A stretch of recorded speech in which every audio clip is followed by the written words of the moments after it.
Sooner Vision on ESPN Plus is presented by Mathis Brothers, the preferred furniture sponsor of OU Athletics. Upgrade your palace and shop now at mathisbrothers.com. Oklahoma trying to make it 2-0 as they take on a rare MAC opponent in the Golden Flashes of Kent State. With that, we say hello and welcome. Mike working alongside former quarterback Ryan Leaf. And Ryan, a lot of anticipation in the air. Oklahoma, it is a new era. The Venables era has kicked in, and with that, the same level of expectation. Yes, the expectations will be there, but there's a ton of fear with the unknown. That's why Oklahoma went and got a coach who they have a lot of familiarity with. Brent Venables back home here in Norman, Oklahoma. Meanwhile, Kent State, not exactly your typical pushover. This is a Kent State offense that has really put up some staggering numbers under that man, head coach Sean Lewis. They are air raid, they are quick, they are very similar to Oklahoma in a lot of ways. They will pose some challenges for that Oklahoma defense, no doubt. But Ryan, as we turn it back to the Oklahoma side of things, Dillon Gabriel, he was almost a UCLA Bruin. I mean, literally minutes before going to campus in Los Angeles. He's in Norman now, and they're happy to have him. Yeah, they're really happy. You know who's the most happiest? Jeff Levy, offensive coordinator. He's known him since his high school days, have recruited him, got him to get here to Norman, and he's been special early. He knows the offense better than anybody, and he's got that fluid lefty throwing motion that really excites this fan base, and they're having a lot of fun with him as a quarterback so far. He's got a really good target, too, in Marvin Mims, who's one of the most electric wide receivers in the Big 12 Conference this year. The weather is perfect. Brent Venables hopes to remain perfect as the Oklahoma head coach, 1-0 after the victory last season. People wondered, would he ever make that jump from elite coordinator to head coach? It was going to take the perfect situation, and that was right back here in Norman. You're exactly right. To leave Clemson, Dabo Swinney, that had to have been special. Here we go. Kent State wins the toss, will receive, and will take it at the 25 as we say hello for the first time today, Alex Chappell on the sideline. Hey there, Mike and Ryan. Well, it has been an unconventional start to the season for Kent State. Talking with Coach Sean Lewis, he shared as they started their season in Washington. They were in Seattle. Then they decided logistically it made more sense instead of traveling back to Ohio to stay in Tulsa, Oklahoma. They were working out at Union High School. They've been able to take in the sights in the Pacific Northwest and then the history in the Greenwood community in Tulsa. And now they make their way here to take on the Sooners. And surely this will be a day they will never forget. Deep ball right off the bat on first down, trying to hit Dante Cephas, a.k.a. the Slim Reaper, their go-to wide receiver, who they believe will be a high NFL draft pick. Colin Schlee is the quarterback for the Golden Flashes, and he is a good one. A redshirt junior out of the state of Maryland, was under-recruited, but in terms of raw ability, the arm, the legs, they believe they've got a star in the making. They're going to go Wildcat. Now Schlee back at the quarterback spot. Gets it. Quick toss to the near side and caught at the 30-yard line. That's Raymond James out of Dayton, Ohio. His second grab of the year for 5 yards. This day and age where everybody's transferring, to see a quarterback sit, learn, and stay is something that we don't see that often anymore in college football, and that's exactly what Colin Schlee did as he sat behind Dustin Crum. Yeah, Dustin Crum was the two-time MAC Player of the Year. Learned a lot from him, but they believe Schlee's top-end potential a little bit better in terms of overall athletic talent. This is 3rd and 5 for Schlee. Pocket collapsing. Schlee has nowhere to run and nowhere to hide. Reggie Grimes, who had a career-best 2.5 sacks last week, picks up one here along with Isaiah Coe. In this game, Colin Schlee can't afford to do anything like this. The ball's got to get out of his hand. He starts to try to make moves and plays with his feet outside the pocket. This is going to be the end result. Reggie Grimes has been playing with some extra inspiration. Alex will have more on that after the punt, but he has been possessed here in the first couple of games of this season. 11-yard loss on the sack, and that'll send the punting unit out. Josh Smith will boot it for the Golden Flashes. Angles it toward the far sideline, and a fair catch caught at the 38 as we check in with Alex. Well, Mike, a broken left collarbone had sidelined Dillon Gabriel for majority of the 2021 season. I had a chance to talk with him this week about returning to the field and just his journey. It had been 350 days since he had faced an opponent, but all the hard work in the offseason, the rehabbing, the conditioning, transferring here to Oklahoma, a place he said was such a great fit. He said it meant the world to him to get his first win in a Sooners uniform, but he also reminded me there's still a lot to accomplish and build on for this offense. He put up some staggering numbers at UCF, 72 career touchdown passes. That was his first introduction to Jeff Lebby, the offensive coordinator. Of course, Oklahoma gets Jeff Lebby from Ole Miss, Ryan, and what a huge get that was. Oh, it was a huge factor when you lose somebody like Lincoln Riley, who is so distinct on offense. To add somebody like Jeff Lebby is what this team needed. It's Eric Gray, the Tennessee transfer, coming off his 6th 100-yard game of his career, the first in an Oklahoma uniform. Little misdirection there, and then simply good job by the defense of getting in front of him and dragging him down. Eric Gray keeps his legs turning for a few to set up a shorter third down, a manageable one. Oklahoma stays tempo, 3rd and 6, 5 in the pattern for Gabriel. All kinds of time. Now rolling out to the right side, looking downfield. Nobody open, and finally gets pummeled at the 40-yard line. Great coverage by the Kent State defense, and the hit provided by Caleb Johns.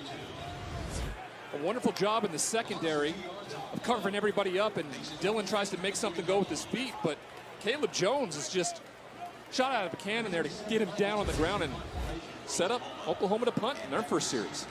Great job by the Golden Flashes defense. Michael Turk, you might be looking at the best punter in all of college football. He averages nearly 46 yards a punt for his career. Fair catch at the 15. It'll be the second series for Kent State when we return from Norman. No score here in the first quarter.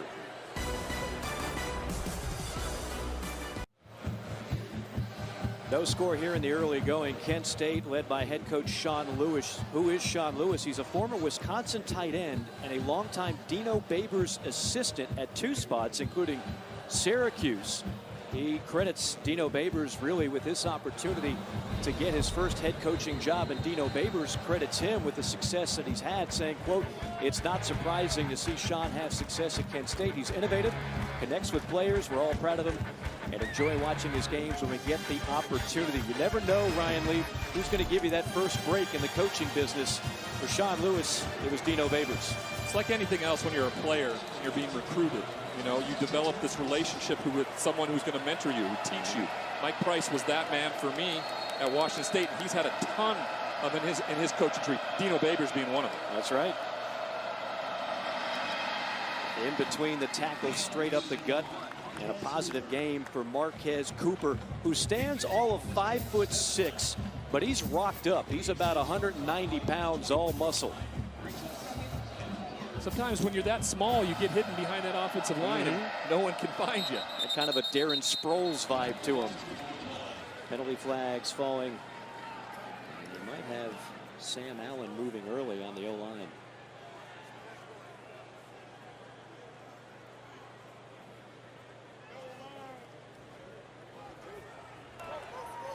Offside, defense, number 88, with contact in the neutral zone. 5-yard penalty results in a first down. Instead, that'll be on the defensive tackle, Jordan Kelly, the senior out of Tulsa. This one always baffles me when you're the guy right over the football. I mean, the only thing you're looking at is the football. So you just wait for it to be snapped. And so it always makes me laugh. That's exactly what the coach asks him on the sideline. What were you looking at, son? Don't listen, just look. Yep. First down and 10. And again to the ground, again straight up the gut with Marquez Cooper, the junior out of Gaithersburg, Maryland. And on the stop, it's Agwebu. David Agwebu, the senior who really runs the show on that defense for Oklahoma, number 2.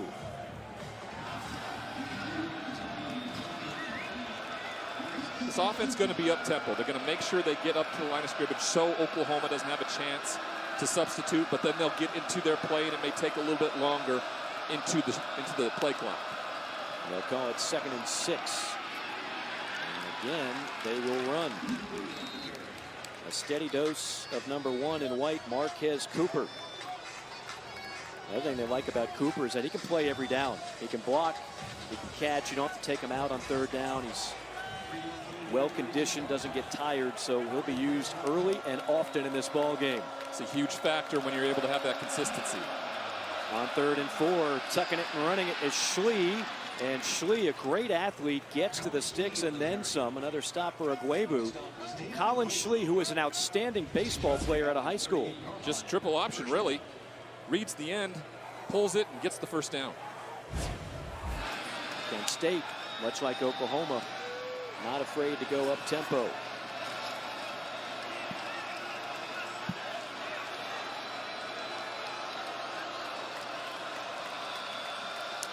Oklahoma showing blitz, and they will bottle up Cooper this time. That is Danny Stutzman, who had a career-high 9 tackles last week, the sophomore out of Windermere, Florida. They bring the guy off the slot receiver, and there's no one there to block him. He stops the play early, and then Stutzman cleans it up for a loss. They love their linebacking core this year in Norman with Stutzman, Agwebu, and Deshaun White. Pass falls incomplete. Intended for Cooper out of the backfield. So a 3rd down and long for Kent State.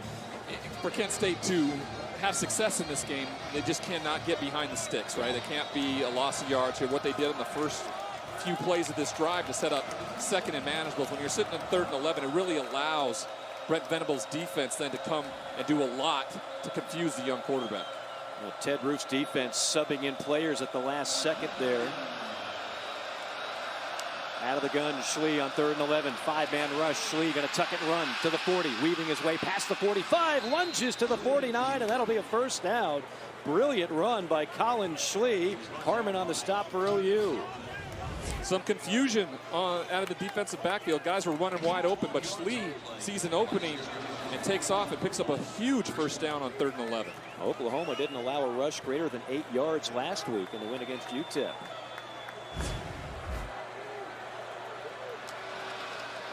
On first down, trips to the near side. Cooper the lone back.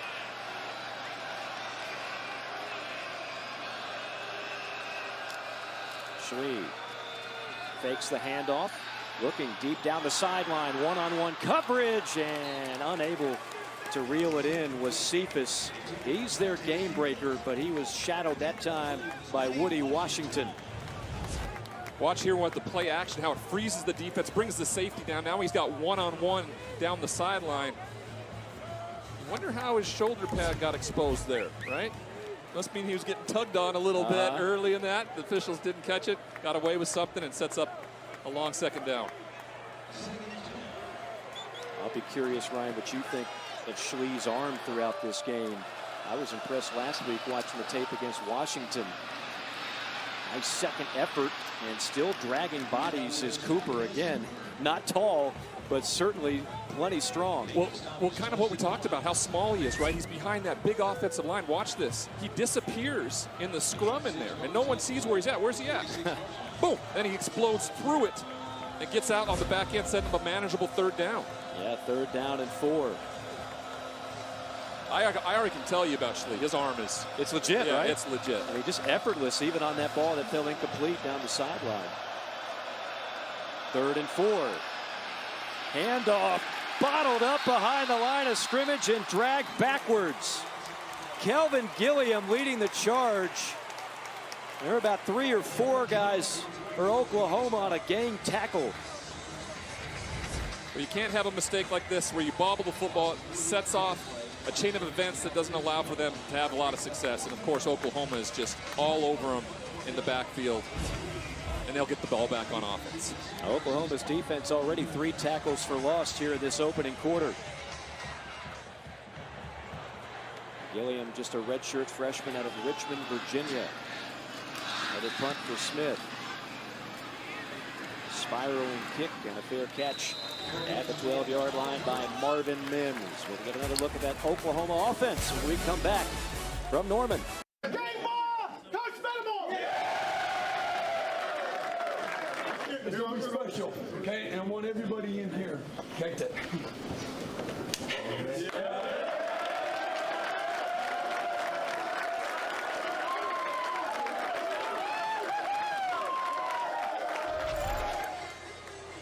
I got to tell you what, we really enjoyed our time with Brent Venables yesterday, and how could you not appreciate that moment, getting choked up, waited so long before he finally took the opportunity. Could have had it years ago, but took the opportunity to come back to Oklahoma.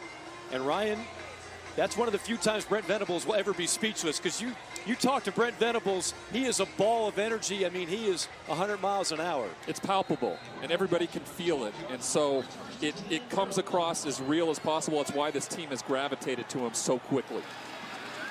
Really enjoyed our meetings with the coaching staff yesterday. And a big play in the passing game. That is the first reception for Marvin Mims. Marvin Mims, who has led the Sooners in receiving yards the last 2 years, on pace to have another big one. That goes for 32.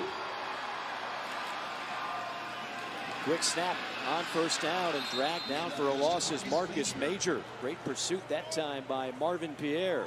Wonderful pursuit. When Oklahoma gets a first down, and either way, in this offense, you want to go. You want to go as quickly as you can. And this is one where the defense was ready. Going up against the same type of offense every day in practice is very helpful. Major had 2 rushing touchdowns last week for OU, and again, no daylight. This time since Marvin Mims, and he's bottled up for a loss as well. So back-to-back negative plays will set up a 3rd down and 12. You know, speaking with Jeff Levy, he talked about how similar the offenses are and how the defenses have been prepared for it. And right there, you saw a perfect example. Nico Bolden from the safety position comes firing down to make the tackle for a loss. 3 wide set for Gabriel. With Major to his left. 4-man rush by Kent State. Underneath and incomplete, intended for the tight end Braden Willis, who had 2 touchdowns last week. Nico Bolden had great pressure right in the face of Gabriel as he tossed it.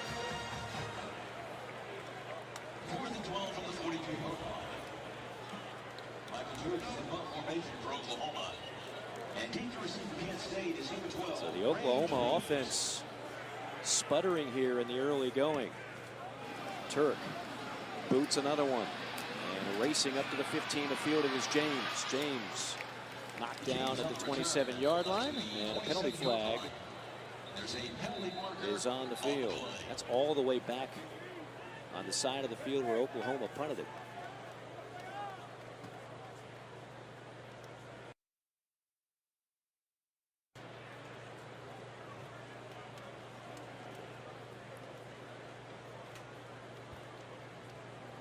Our referee is Steve Barron.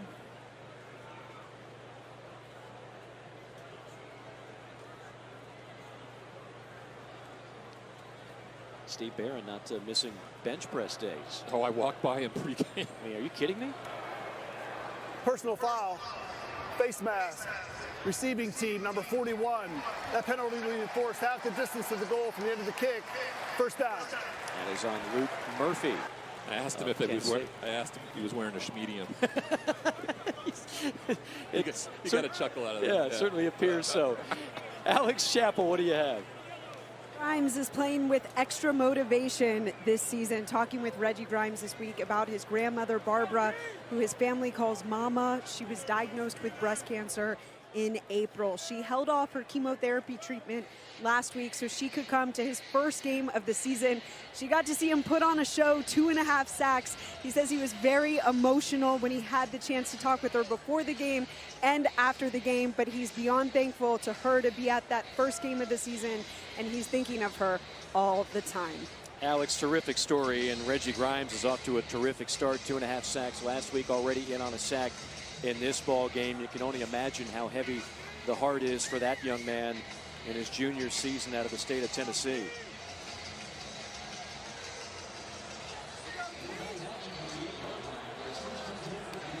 The 3rd series of the quarter for Kent State after the 44-yard punt and then the penalty. On the run, it's going to be Bradford. First time he's toe to the rock. Brian Bradford, the junior out of St. Louis. Billy Bowman on the stop. Billy Bowman, who they say is just an athletic freak, coming off a career-high 9 tackles last week, number 5 for Oklahoma. Quick snap. And a little jitterbug move straight up the gut for Brian Bradford. Picks up a couple. Jeffrey Johnson, the transfer from Tulane, in on the stop. Defensive front does a good job in the trenches here, just holds on to the offensive linemen before they were all able to rally and make the tackle. Backed up situation, you can't afford to make a mistake here, turn it over, take a big sack. Golden flashes 2 for 4 on 3rd down. Missiles that one over the middle, but stacked up as soon as he caught it. Cephas, Billy Bowman in on another tackle for Oklahoma, and that'll force the punting unit back onto the field. That was one of the biggest things I saw in film last week, was even when UTEP was able to complete passes, these defensive backs were just absolutely all over the wide receivers. There was no yards after the catch. When the ball was caught, they were dragged and got down to the ground. Billy Bowman was a big part of that. Watch for Key Lawrence as well as the other corners making plays too. There's a lot of newcomers on both sides of the ball, including that defense. 60 players on the roster coming into this season, never took a snap for OU. Good looking punt and a fair catch called for at the 34. On the back pedal by Marvin Mims. We'll see if Oklahoma's offense could get it going here in the first quarter. Scoreless ball game here in Norman, Oklahoma. Mike Morgan, Ryan Lee, great to be with you this Saturday evening. Oklahoma's offense has been stymied so far in the early going against Kent State. The offense led by offensive coordinator Jeff Lebby. What a get that was coming back home. There's Jeff Lebby on the far left, an Oklahoma grad. He came to Oklahoma as an offensive lineman, recruited by Coach Stoops, got hurt right away, had a medical scholarship, and then learned from the likes of Josh Heupel, continued to work his way as an assistant, went to Baylor, part of that Art Briles coaching tree, and was actually at UCF when Dillon Gabriel was there.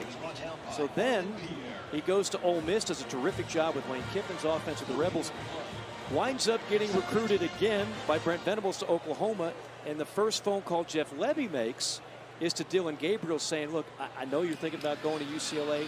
How about reuniting here in Norman? And the way the story goes, Ryan, it was about 5 minutes away. If he logs onto that class at UCLA, he can't transfer. They got a hold of him just before that. He wound up changing his mind, and everybody's happy that it worked out that way. Everybody, especially Jeff Lebby, offensive coordinator, with the familiarity of Dillon Gabriel, and have known him since he was in high school in that family. It was all really meant to happen. Gabriel on target there to Braden Willis, the tight end who had 3 grabs, 2 touchdowns last week in the victory over UTEP. Gabriel comes into this game with 72 career touchdown passes.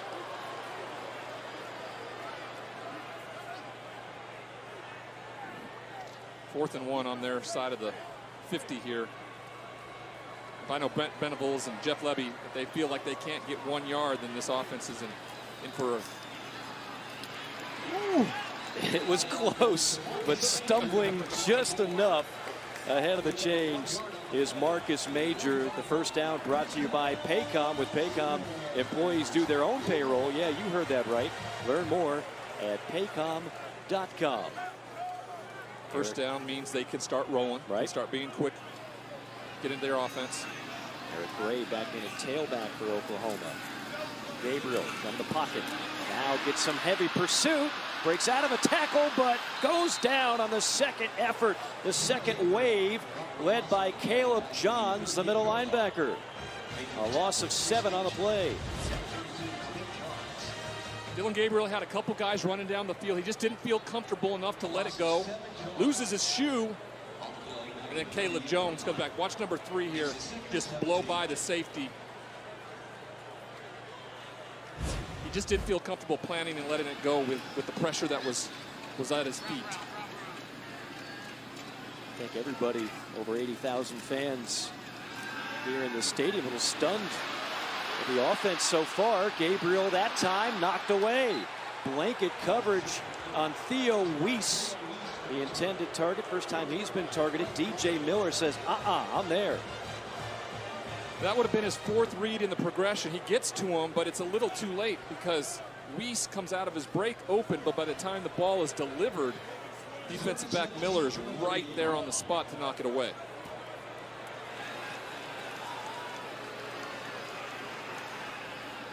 Another 3rd and long for Oklahoma. 3rd down and 17.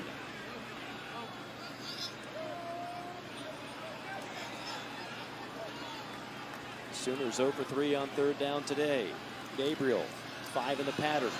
From the pocket, rifles it complete, but immediately knocked down J.J. Hester. All right, what do you do here, Ryan Leaf? Well, I suspect that they're going to go for it once again, but it looks like they're going to punt it away.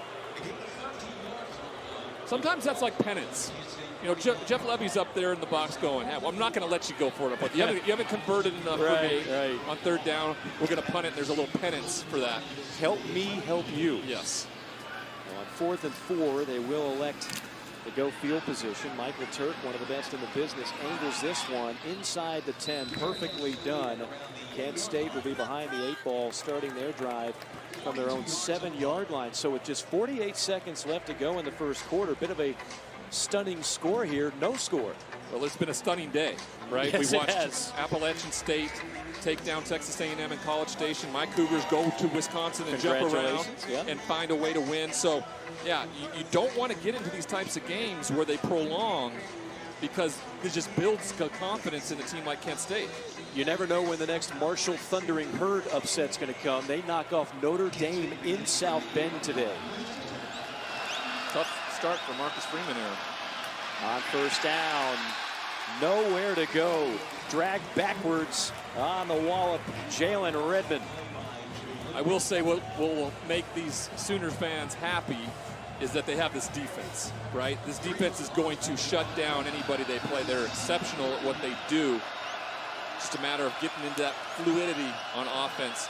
When they do, they're potent. 4 tackles for loss already for this Oklahoma defense. They'll be pinning their ears back here on 2nd and 13. Schlee out of the gun. Corrals the high snap. Takes it himself toward the edge and shoved out of bounds at about the 11-yard line by Jaden Davis. Again, just option here. Reads the defensive end, pulls the ball, and then takes off. If the wide receiver would have been able to get the block on Billy Bowman there, it might have been for a bigger play. Timeout. So the first play of the second quarter will be a 3rd and 7 for Kent State. Kind of a surprising score through the first 15 minutes. We're scoreless here in Norman. Beautiful Memorial Stadium. Another sellout crowd. Sooner Vision football on ESPN Plus is brought to you by Fowler Auto Group. Being friendly, helpful, honest, and fair. This is what drives us. And by Paycom. What if your employees could do their own payroll? With Paycom, they can. See how at paycom.com. On a 3rd and 7. And getting 1st down yardage. Brilliant run by Colin Schlee. And right now, that man, Brent Venables, has to be concerned about what he's seen thus far. Defense strong, Ryan. The offense has sputtered. When you struggle offensively, the crowd doesn't get a chance to get into the game, and then Kent State starts to gain a little confidence, and Colin Schlee right there is just magnificent carrying the rock and picks up a 1st down. Colin Schlee is going to, without a doubt, be one of the best quarterbacks in the MAC this season. He was under-recruited coming out of high school. He was just kind of scrawny, and he was a big-time baseball prospect. And that man, Sean Lewis, came in and said, no, son, I see a role for you as a quarterback. If you stay with it, he stuck behind Dustin Fromm, 2-time MAC Player of the Year, waited his turn, didn't go to the portal. Now they're going to fake the Wildcat and again go back with Schlee in the gun. 2nd time they've done that razzle-dazzle. Schlee tosses in the flat, caught, and past the 30 out to the 32-yard line. Raymond James, well-developed play, will move the chains for Kent State. Incredible job here by Schlee. Watch this. It's a triple option. He pulls it. Now he's got an option to pitch it, but now the pitch man is a wide receiver. He just simply tosses it out there like it's no problem to his wide receiver to pick up the 1st down. Again, Sean Lewis's offense has been setting all kinds of marks in the MAC conference. Schlee, boy, does he move well. Schlee with a penalty flag. Tight ropes the sideline, out of bounds at the 45-yard line. We'll see what the laundry's all about. Well, it's going to be a free play, and if he would have noticed that, he would have maybe taken a shot down the field, but again, right over the football. I talked about the crowd noise. There really isn't any, Offside. right? This is an Defense 80,000. 31. That penalty is declined. The result of the play is a first down. 80? Timeout for an injured player. 80,000 plus. Pretty quiet. Now, this is the third time we've seen guys jump off sides for Oklahoma. That means that Kent State's they're allowed to really use a hard count, and they've gotten to jump a few times right in front of the football. Is it me, or does this game almost have a week one feel to it, where you're still working out the kinks, maybe a little sloppiness, but this is the second week of the season. This is looking a lot like the LA Rams the other night against Buffalo, right? And really sputtered out the gate. They didn't play at all in the preseason. We're watching it play out here, you know. Sooners fans got to be thinking, come on, let's get a turnover. Let's make something happen. And it might have to be on the defense's shoulders early to get this thing rolling. First and 10 from the 45-yard line for Colin Schlee in this Kent State offense. Neither team has taken a visit to the red zone so far. Just getting into plus territory has been a challenge. But Kent State's got a chance to do that here. Just 5 yards away from midfield. Schlee, handoff, stuffed. Drop for a loss. Reggie Grimes, another tackle for loss, a loss of 3. Incredible job by Reggie Grimes. Watch him just read down the side, shed the block from the pulling guard, and just consume Marquez Cooper for the tackle for loss. Grandma Barbara watching, no doubt, enjoyed that play as well. Second down, 13.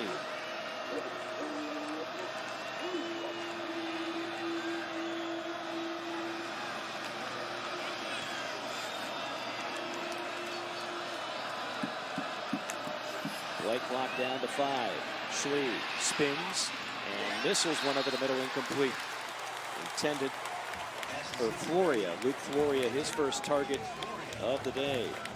This is very interesting here. I don't know if this was in the play or not, but if you watch the quarterback there, he pulled like a little 360, little pirouette, and then fires one over the middle. I mean, that's an example of his arm strength, right? I mean, I don't know if you had to fire it in that hard for a short pass like that, but clearly he has the intangibles, and Coach Sean Lewis spoke highly of him pregame with me when I was on the field. A 3rd and 13. Oklahoma dials up the blitz. Schlee, another spin move. Schlee buys time, rifles one. Oh my goodness, on target at the 35. That is an NFL throw. That is arm strength. That is confidence. That is believing also in Marquez Cooper, the running back we talked about, who's an every down player. Watch this. He bails out, gets away with his speed, and rolling to his left, sidearms it perfectly to his running back. That is what Sean Lewis was talking to me about. The throws that he can make from all angles, right? They grow up now watching the likes of the no-look passes. Pat Mahomes. And those types of things. So they emulate it, and they get really good at it at a young age. Trying to set the edge, then cuts it up the hash. Marquez Cooper, Billy Bowman racks up another tackle for Oklahoma. You know, this was an offense. Kent State, there are 130 Division I teams. They were 130th when Sean Lewis took the job over. So they have had a complete transformation on that side of the football. Well, people told him, don't take the job.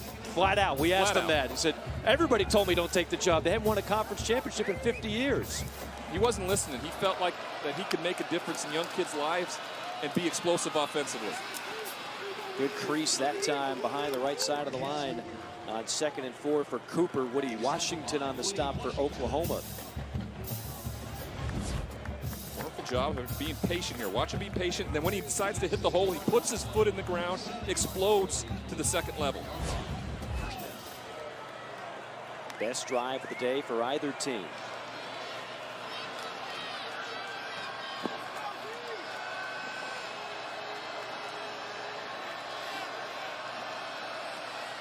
This will be the 12th play of the drive. Schlee gets it right into the belly of Cooper, who plows ahead. Might have squeezed out a yard. It'll be 2nd and long. When you look at Marquez Cooper there, right, the 5'7". Oklahoma, number 8, lost his helmet during the play, must sit out for 1 down. 5'7", 190-pound running back, just get enveloped, right, by Jeffrey Johnson, 6'2", 305-pound defensive tackle there. He just disappears on the tackle as he hits the ground. That was Laulu, by the way, who lost his helmet. He'll have to sit out the play here, the defensive end for Oklahoma. 2nd down and 9. Schlee out of the gun. He's looking to run. Schlee weaving and lowers the shoulder, staggers forward to the 16-yard line. Stutzman on the stop for Oklahoma. Now, you don't know how many opportunities like this you're going to have if you're Kent State, so while 3 would be nice, you really want to see if you can find pay dirt. Well, we know how these games go. You're not going to win this game by kicking field goals. Right. So that mindset has to be in Sean Lewis's mind when he's making the decision to call this play. So look for it to maybe be in the running game, to maybe pick up 1 or 2, knowing you're going to go for it on 4th down. Oklahoma's had 14 plays this whole game. This is the 14th play of the drive. A 3rd and short. Oklahoma smothering defense. A loss. It's Stutzman again. Cooper had nowhere to go, and it'll be 4th and long, and that'll make that decision easy. Didn't really like the outside play call. Now, Oklahoma does a great job of pushing it east and west rather than north and south, and they're able with their speed to run it down, and Stutzman once again makes a big tackle. Andrew Glass is the kicker. This will be from 37 yards on the left hash. Snap and hold are true. Kick is on the way, and it is perfect. So a lengthy drive for Kent State. The Golden Flashes strike first. 3-0 our score. First half from Norman. There's been a lot of stunning scores already today in college football. It's really early, but this one's certainly stunning so far. Kent State out to a 3-0 lead after a 15-play, 72-yard drive. Stunning, too, after the way that Kent State got kind of blown out of the water by the University of Washington last week in Seattle. But I will say this. They talked about the grit that they had late in that game. Not giving up a touchdown late and then turning around and getting one on their own. Something that can motivate, push them forward to the next game. And clearly, they've benefited from their time together, kind of coming together with this 10-day road trip. Yeah, 10 days. Most of it they've been in Tulsa. In a hotel, you still had study group every day, 1 to 5. They're not sacrificing the life of a student athlete, but the coaching staff was pretty adamant about the fact they think it was a positive to be together on the road that long. Bowman on the return, lassoed down at the 13, a violent hit. And it will not be very good field position for Oklahoma when we come back. Sooners still down 3-0. Back with you from Norman, a surprising score midway through the second quarter. Kent State leading at 3-0. The drive summary brought to you by Fowler Auto Group, being friendly, helpful, honest, and fair. This is what drives us. And so far, the Oklahoma offense, which has been held in check to just 49 total yards, rather. And you see, Ryan, the drive chart, 3 plays, 4 plays, 7 plays. None of the drives have gone farther than 30 yards. You know, looking what Jeremiah Johnson talked to us about this week and the familiarity with the offense, very similar in what both teams do. If you're a defensive player for Kent State, what you're seeing, what your eyeballs are telling you when you're trying to react is very similar to what you've seen all fall camp. So nothing's confusing them right now. They've been very good on the defensive side of the football. Gabriel, the lefty, lasers that one in, and that'll be a first down. Second effort. That is Daniel Parker. First time we've called his name today, the transfer from Missouri. And remember, he missed the first game. As the coaching staff described it, he missed it due to the sniffles. This day and age, you got to be careful of those sniffles. Stuffed on first down. That time, modest gain for Javante Barnes. Defensive coordinator Jeremiah Johnson. He talked to us about what they need to do. Of course, they had to limit the explosive plays, right? And one of the things that I really like to hear from him, keep them in front of him. He even acknowledged that if they're even, it's over. Not even if they're past them. If they're just even, they're leaving, and that's a bad sign. So they're going to keep everything in front of them and try to get them to the ground. Feels like it's about time for a big play for Marvin Mims. Instead, they'll keep it on the ground. Second effort banging his way ahead. Javante Barnes, talented freshman out of Las Vegas, Nevada. They'll gobble up 3. It'll be 3rd down and 4. Impressed with this Kent State defense. How they're staying physical. How they're getting guys on the ground and only allowing short yardage pickups. Gabriel shuffles and rifles one complete at the 37. Second effort, dragging defenders is Daniel Parker all the way to the 40-yard line. First down brought to you by Paycom. With Paycom, employees do their own payroll. You heard it right. Learn more at paycom.com. On first down, Gabriel. Penalty flags on the play, and Gabriel will stagger back to the line of scrimmage. C.J. West was breathing down his neck, and he's down on the ground. Ooh. Yeah. Yeah. That's all that needs to be said. That's all. That's a collective wince here in the booth.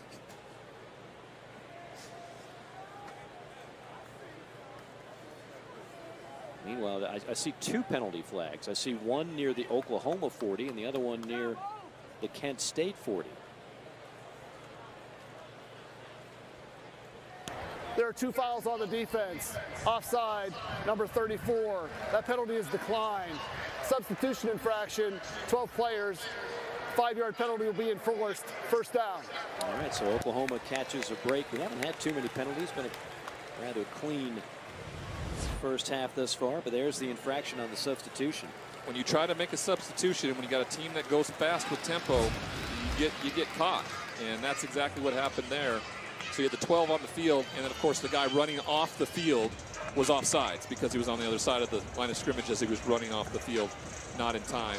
It gives him a quick 5 yards to set up a very big play opportunity time, 1st and 5. We know what the advantages are running up tempo, but as a former quarterback, is there anything that you found more challenging with up tempo that maybe you missed out on without spending more time? Sometimes I wanted to fully understand what I was going to get defensively, and when you're going up tempo like that, you make them commit really to what they're doing. So you, as a quarterback, you love it. Again, Oklahoma's ground game has been completely held in check. Before that last play, 6 rushing yards in the half. It's not as if it's not for a lack of trying. They've run several run plays, but they have not found a whole lot of creases. On second down, back to the ground, and again nothing there. Javante Barnes is bottled up. It'll be 3rd down and 4.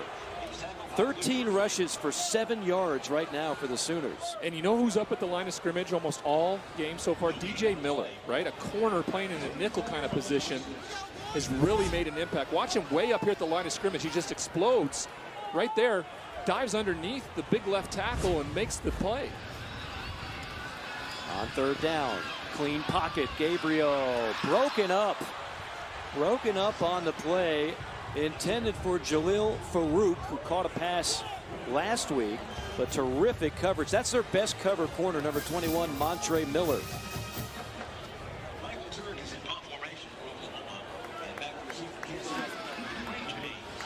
We've been bragging about Michael Turk, but we didn't think we'd see him this often in the first half. One of the top punters in college football. And he misfires on this one.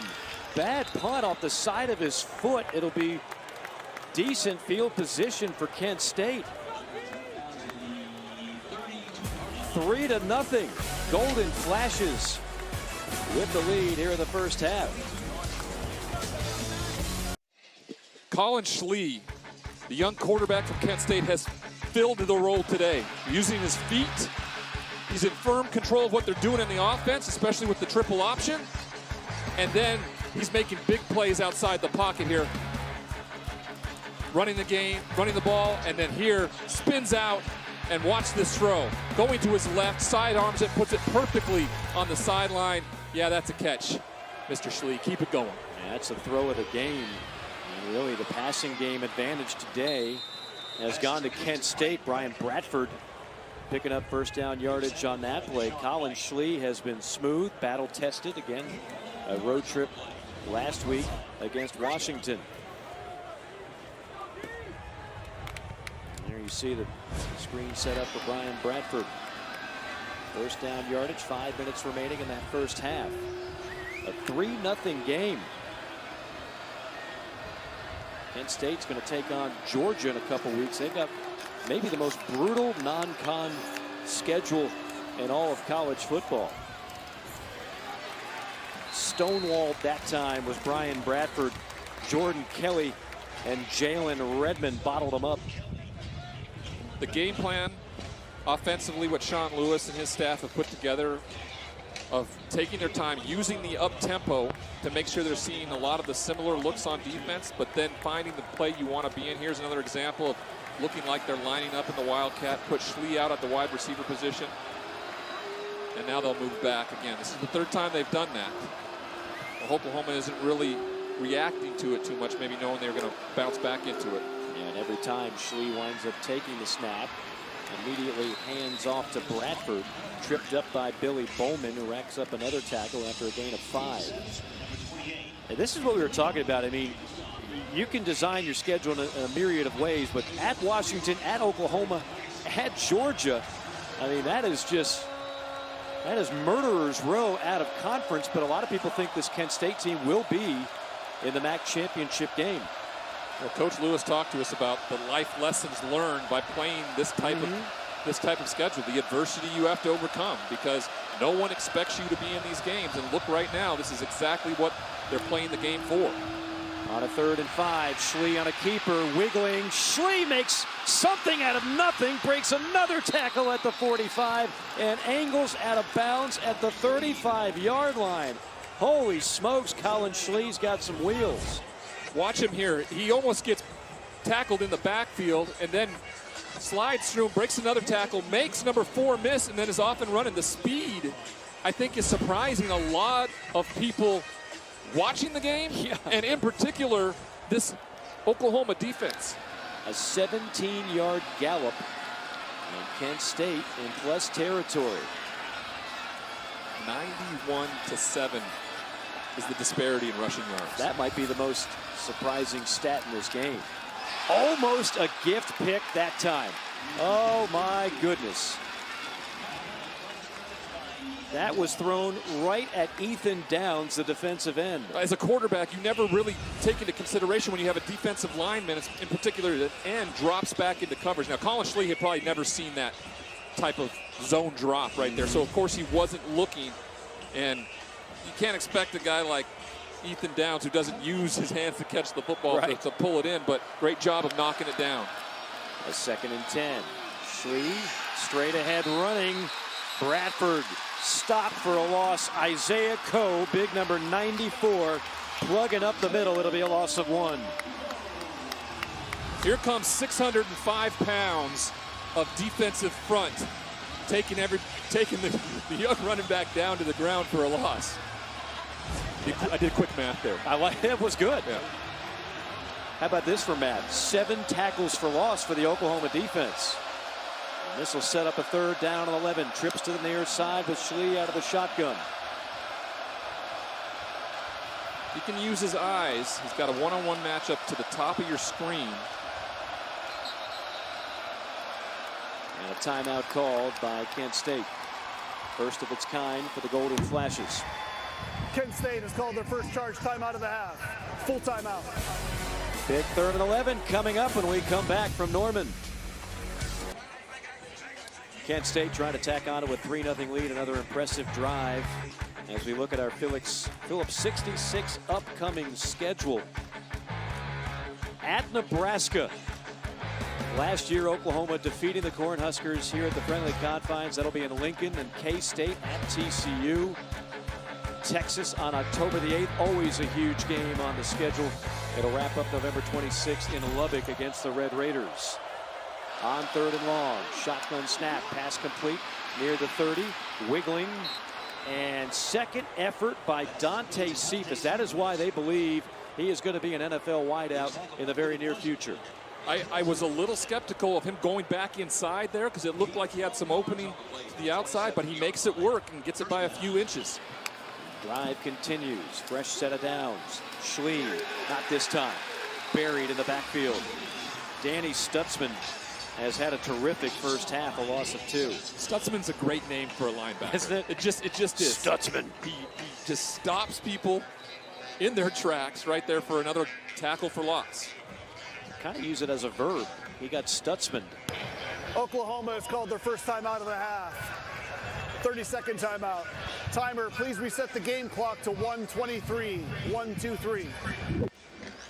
We've talked a lot about Sean Lewis in this first half and what he has brought to the table at Kent State. This is before the game, getting everybody hyped up and loose and ready to go. I mean, again, they're playing with house money, right? And nobody expects Kent State to come into Norman and have a chance of winning this game. Going around, we're talking about a former tight end for Wisconsin. So he's not a finesse guy, even though he's an offensive mastermind. He's got some toughness behind that beard and bald dome. You know, we sat down around the 40-yard line talking before the game, and he looked at me and he said, "How great is this?" Yeah. To be in this atmosphere. Oh, yeah. He loves what he gets to do. I told him I love what I get to do. I get to go to these great college cathedrals every single week and call football games, and we both were like sitting in a lot of gratitude together, and clearly his team is showcasing that. His team is playing well, and you're talking about one of the best home field advantages in all of college football, Memorial Stadium. 29 of the last 30 contests here. Oklahoma has called their second charge timeout of the half. 30-second timeout. Oklahoma has been a winner. It's 142nd consecutive sellout. The only streak longer belongs to Nebraska, speaking of the Cornhuskers.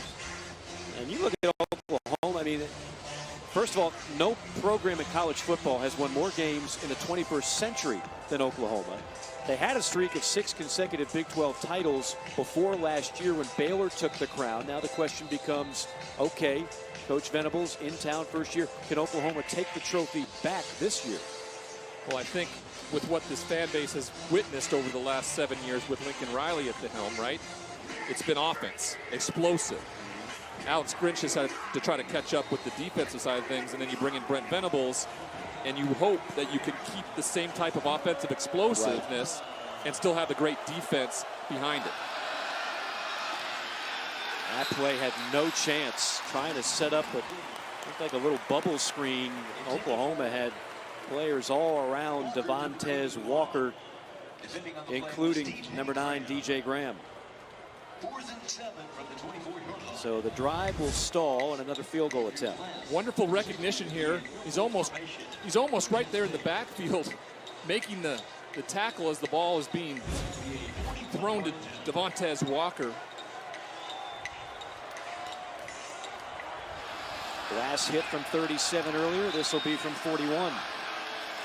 Again from the left hash. And wide left, not this time. Glass can't convert the second time. The drive will result in 0 points, and Oklahoma will have a minute and change and 2 timeouts to work with.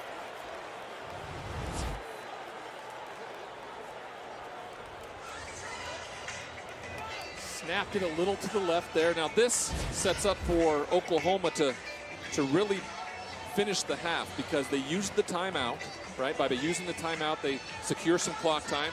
Still have 2 timeouts in their pocket, as well as the ball coming out in the second half. So this could really be, a flip of the scoreboard if they're able to be successful offensively. Hey, you'd like to get something positive. I mean, 77 total yards in this first half. I'll add on to the total as Eric Gray catches it out of the backfield. 6 yards, 2nd and 4. Quickly lining up for second down. Gabriel from the pocket. Slings one complete at the 37. Banging bodies at the 40 and down to the 43-yard line. That is Theo Weiss. Would have liked to see him get out of bounds there, simply just to stop the clock. It stops it for the first down. I get it. Gets out of bounds. It would have had a little more time. Empty backfield, 5 wide. And a penalty drops.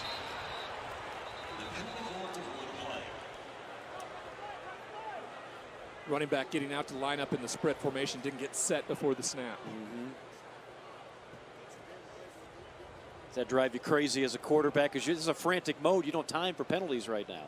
Well, if you get out of bounds there on that play, too, you don't have to worry about this because you don't have to rush. Start offense. Not all 11 players were set at the snap. Oklahoma has elected to take a timeout to avoid a 10-second runoff. 30-second timeout.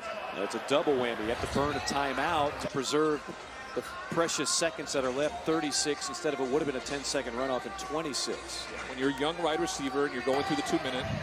That is Oklahoma's third and final timeout of the half.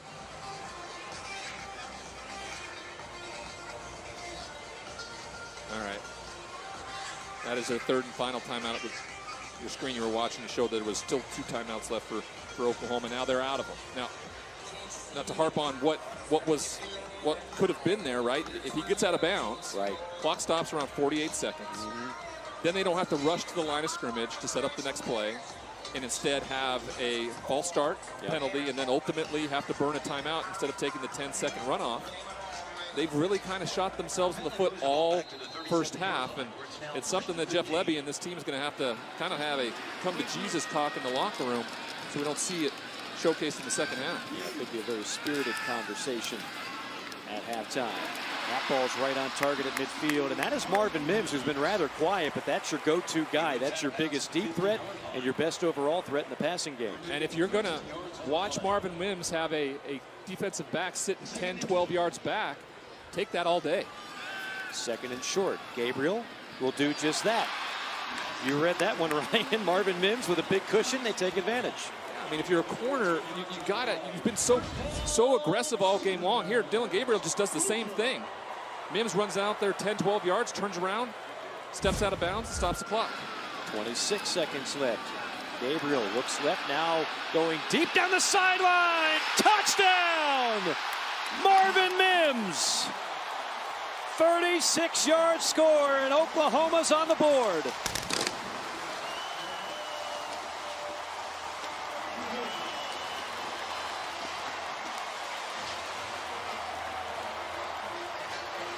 When we asked the coaching staff, Ryan, what do you like most about Marvin Mims' top end speed? Those 3 words on display right there. Definitely.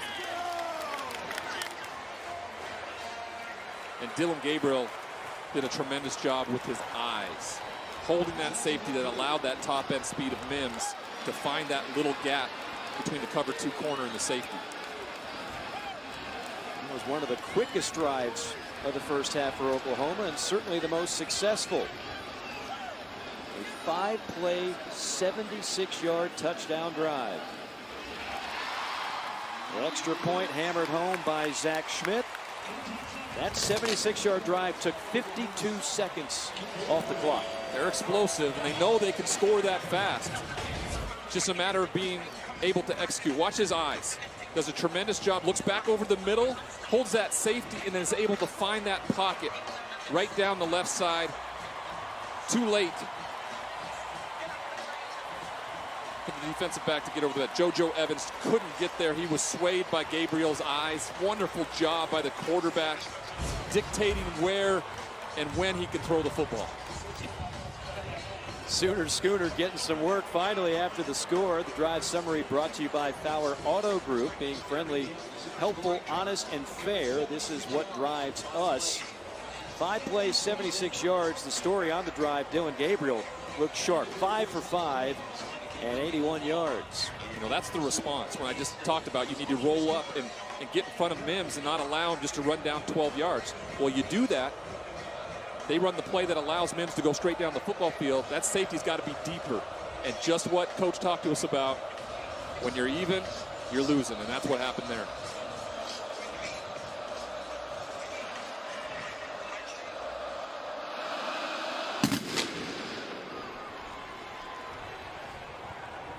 Fielded at the goal line. Cooper dropped it, scooped it up.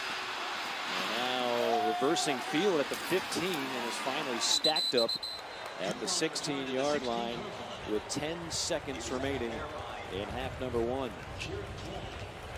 Drastic shift, right? Brent Venables got to be very pleased with that. And I know these players are going to feel a little bit more warmth as they head to the locker room knowing they're going to get the ball in the second half. Well, let's remember, it's a new head coach, it's a new coordinator, it's a new quarterback, new wide receivers. They also lost their top tailback, Kennedy Brooks, who ran for over 3,300 yards. So there's a lot of things that are still getting acclimated here in Norman. Yeah, and it's kind of what we talked about in the open, right? The fear of the unknown. You don't quite know what it's going to look like, and you have to be patient and understand they're going to figure it out because all these coaches are exceptionally good. Not a finished product by any means for Coach Levy and this offense, as Kent State will keep it conservative. A good half for the Golden Flashes, a good finish for the Sooners with that 76-yard drive taking all of 52 seconds to get Oklahoma on the board. And a reminder, Oklahoma will get the ball first in the second half. Alex Chappell looking for head coach Brent Venables. Hope to hear from Coach here momentarily before he enters the locker room. The sellout crowd, the 142nd consecutive sellout here at Memorial Stadium. Quiet much of the way, but something to cheer about there late. As we send it down to Alex for our Coach Spotlight with Brent Venables, brought to you by Landers Auto Group, proud partner of Oklahoma Athletics. Alex? Thanks, guys. Well, Coach Venables, what a drive there going into the locker room. The connection between Dillon Gabriel and Marvin Mims.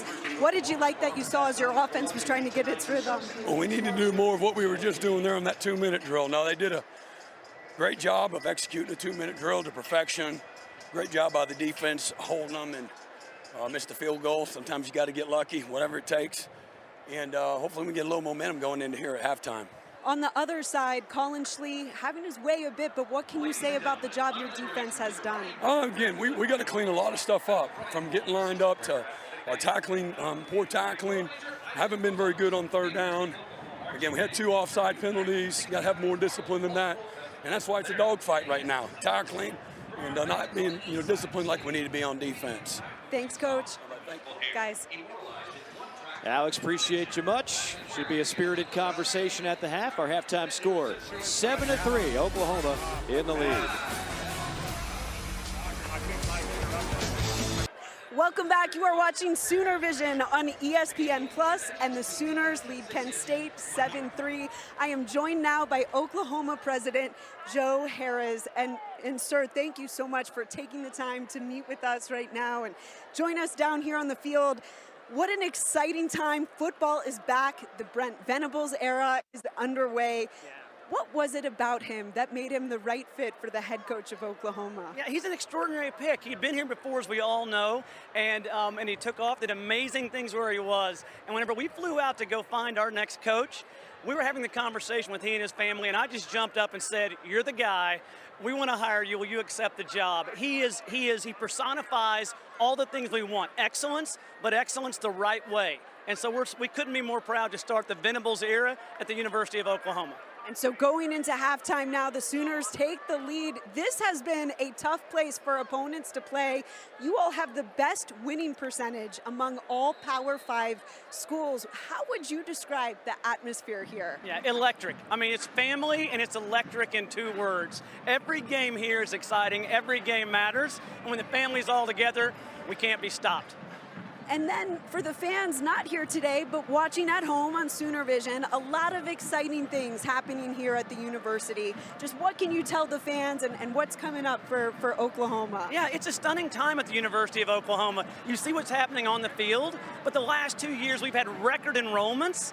25% of the students here are the first in the history of their family to go to college. Record research, record giving from our alumni. There are really important, life-changing things happening here, from the health sciences here to the Norman campus. It really is a wonderful time to be a Sooner. Oh, President Harris, thank you so much for your time. Enjoy the rest of the game. Thank you. Appreciate you having me. Well, still a lot more to come on Sooner Vision on ESPN Plus. Mike and Ryan will see you back on the other side of the break. Sooner Vision on ESPN Plus is presented by Mathis Brothers, the preferred furniture sponsor of OU Athletics. Upgrade your palace and shop now at mathisbrothers.com. Alongside Ryan Leaf, Mike Morgan back with you. Beautiful Memorial Stadium on a Saturday night in Norman. 142nd consecutive sellout, over 80,000 strong in attendance. Rather quiet first half for both offenses. Let's have some fun here in the second half. Maybe some fireworks. Oklahoma will get it first.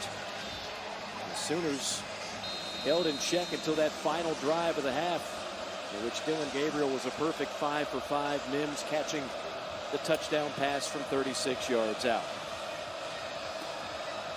Kent State predicted to be in the MAC championship game, trying to pick up where they left off.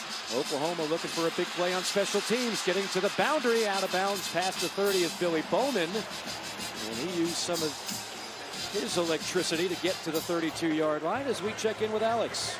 Hey, Mike, well, had a chance to catch up with Coach Lewis about Kent State. He says he likes what he sees from his defense. He says they've done a great job with limiting the explosive plays, and they're winning on third down. On the other side, really pleased with Colin Schlee's leadership. He says he's controlling the pace of play. He loves the decision-making, but now they've just got to finish. At third down, Kent State was 6 for 11. Oklahoma 1 for 6 on third down. On first down, it's a missile complete to Marvin Mims. Marvin Mims, the highly decorated prep star out of Lone Star High School in Frisco, Texas, poised to have another big year in the Big 12. And they're just taking what they give him right now. Marvin Mims is running out to about 5 or 6 yards or wherever the defensive back is, and Dillon Gabriel's been right on the spot with him. Gabriel with time, deep shot down the sideline. Mims got tangled up, all kinds of contact, and there is the flag at around the 10-yard line. JoJo Evans might have gotten away with the first infraction, but not the second. When you match up one-on-one like that, and you allow that much time for Dillon Gabriel. Pass interference, defense number 23, 15-yard penalty enforced from the previous spot, automatic first down. And when you don't get your head around to see where the ball is, you're most likely going to run it. And if you're a good wide receiver like Mims has been able to, his ability to come back through the body, right, that allows the penalty to be called much easier by the official. Gabriel, quick pass into the flat, caught at the 45. That's Drake Stoops. And if the last name sounds familiar, of course, the son of the legendary head coach Bob Stoops. Stoops had 2 grabs last week in the victory over UTEP. That one goes for 5. Second down. Behind the left side of the line, first down yardage for Eric Gray. Eric Gray, who was a Jeremy Pruitt recruit at Tennessee, winds up transferring to Oklahoma. And the first down is brought to you by Paycom. With Paycom, employees do their own payroll. You heard it right. Learn more at paycom.com. Quick snap on first down. Another pass complete. Another reception for Drake Stoops, the senior out of Norman. Wonderful route here, perfectly thrown ball, and watch him keep continuing to come back to the ball. That's what a receiver has to do for your quarterback, because it doesn't allow for Weezy Richardson to come through his body. Gray grinds his way for a few more behind the right side of that offensive line. Oklahoma picking up where they left off on the last drive of the first half. First drive of the second half looking good. Again, the ground game. And that time Gray taken down after a gain of a couple. Nico Bolden on the stop for Kent State. I'm really impressed with these safeties for the Golden Flashes and their ability to come downhill. Watch him beat him in the hole and just absolutely decleat him onto the ground.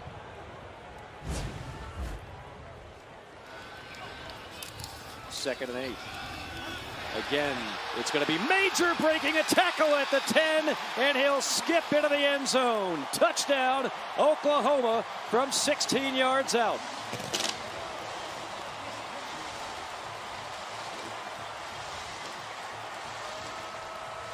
What a move to go lateral. Make a guy miss and then jaunt into the end zone.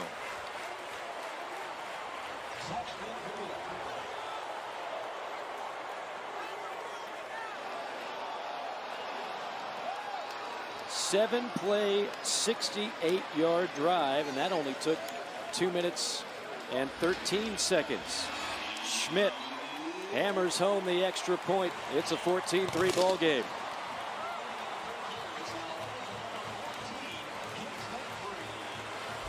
Marcus Major, the junior, makes a guy miss and then just jaunts into the end zone to put him up 14-3.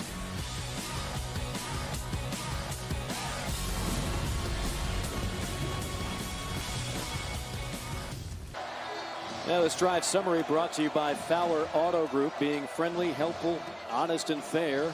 This is what drives us. How about the last two drives? After zero success for much of the first half, a 5-play, 76-yard drive, a 7-play, 68-yard touchdown drive. Back to back, the Oklahoma offense has gotten its wake-up call. You'd say it was a matter of time with this offense and how explosive they can be. But I do think the connection between Gabriel and Mims there at the end of the second half and how it started and kind of kick-started this drive as well. The big penalty down the football field helped. But this team looks like it has found a little bit of a rhythm on offense. And we'll see if the defense can contribute right back here in the second half.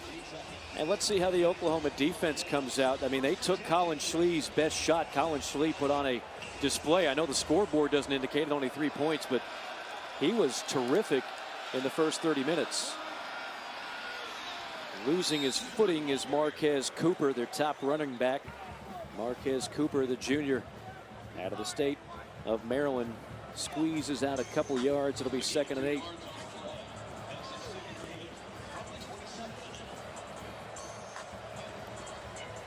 All right, this is the fourth time they've done this tonight where they've lined up in Wildcat.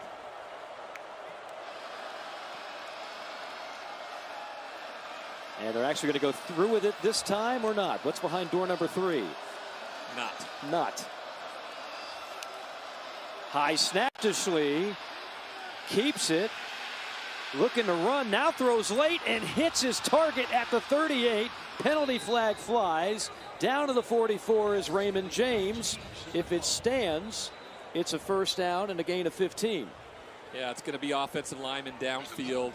Waiting that long to get rid of the ball. Some of those guys can start just grazing a little bit down the football field. Ineligible receiver downfield. Offense number 65. 5-yard penalty enforced from the previous spot. 2nd down.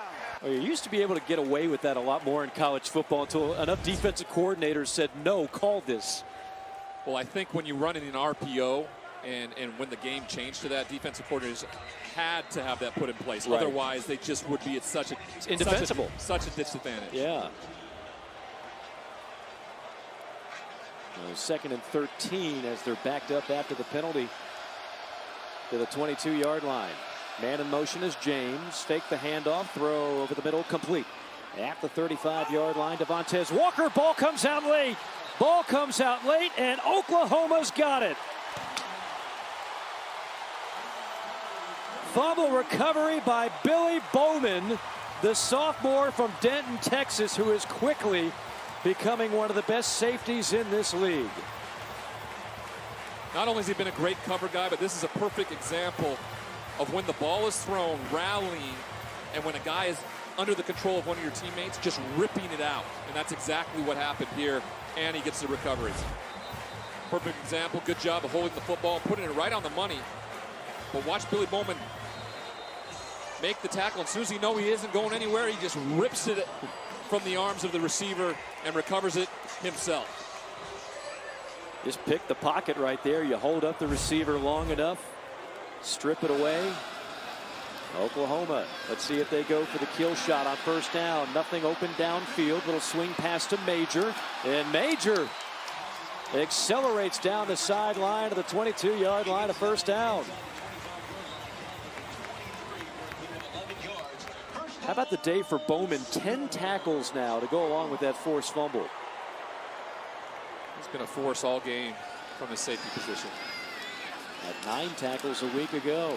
Gabriel tries to thread the needle that time to his tight end, Braden Willis. They haven't been able to hit the tight ends. Willis and Parker have been pretty much held in check so far in this first half. It's basically been the Marvin Mims show in the passing game. Hand off, right side, big hole, past the 15, and popped and dropped at the 11-yard line is Marcus Major, a gain of 12.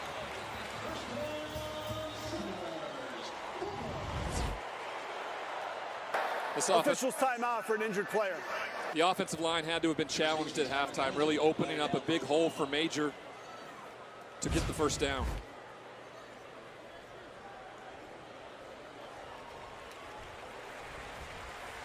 That is Tyler Guyton, who actually started last week. 6'7", 320-pound sophomore, a transfer from TCU. Their best prospect on the line is the left tackle Anton Harrison, number 71. He kind of was a little gimpy there, coming back to the huddle as well. It's rare when you get asked to get at your left guard as well as your left tackle to pull in those situations, right? You know they're able to run and do. When they got out on the run there, they got chopped up a little bit. See how they respond. Under 11 minutes to go, third quarter. Gabriel, shake and bake. Nifty move, but not much there. Stumbles down to the 11-yard line. No gain on the play. Oklahoma, number 71, lost his helmet during the play. He must go out for one down. And that is the aforementioned Anton Harrison. Little zone read here. Keeps the ball, tries to make a guy miss. He certainly does that, but quickly on top of him is Pierre and Johns. It's a 27th career start for Gabriel. There's that one in the flat to Mims. Gabriel at UCF, 72 career touchdown passes. That's the third highest total of any active quarterback this year in college football. Another quarterback from the state of Hawaii, which has become quite a feeder for top-rated quarterbacks out of the prep ranks here of late. Gabriel cocks and fires, complete at the 10. And shoved out of bounds inside the 5. That's Theo Weiss. Weiss, five-star receiver out of high school out of Allen, Texas, but he missed almost all of last year with a foot injury. Fourth down. They're going, Ryan. They jump off sides.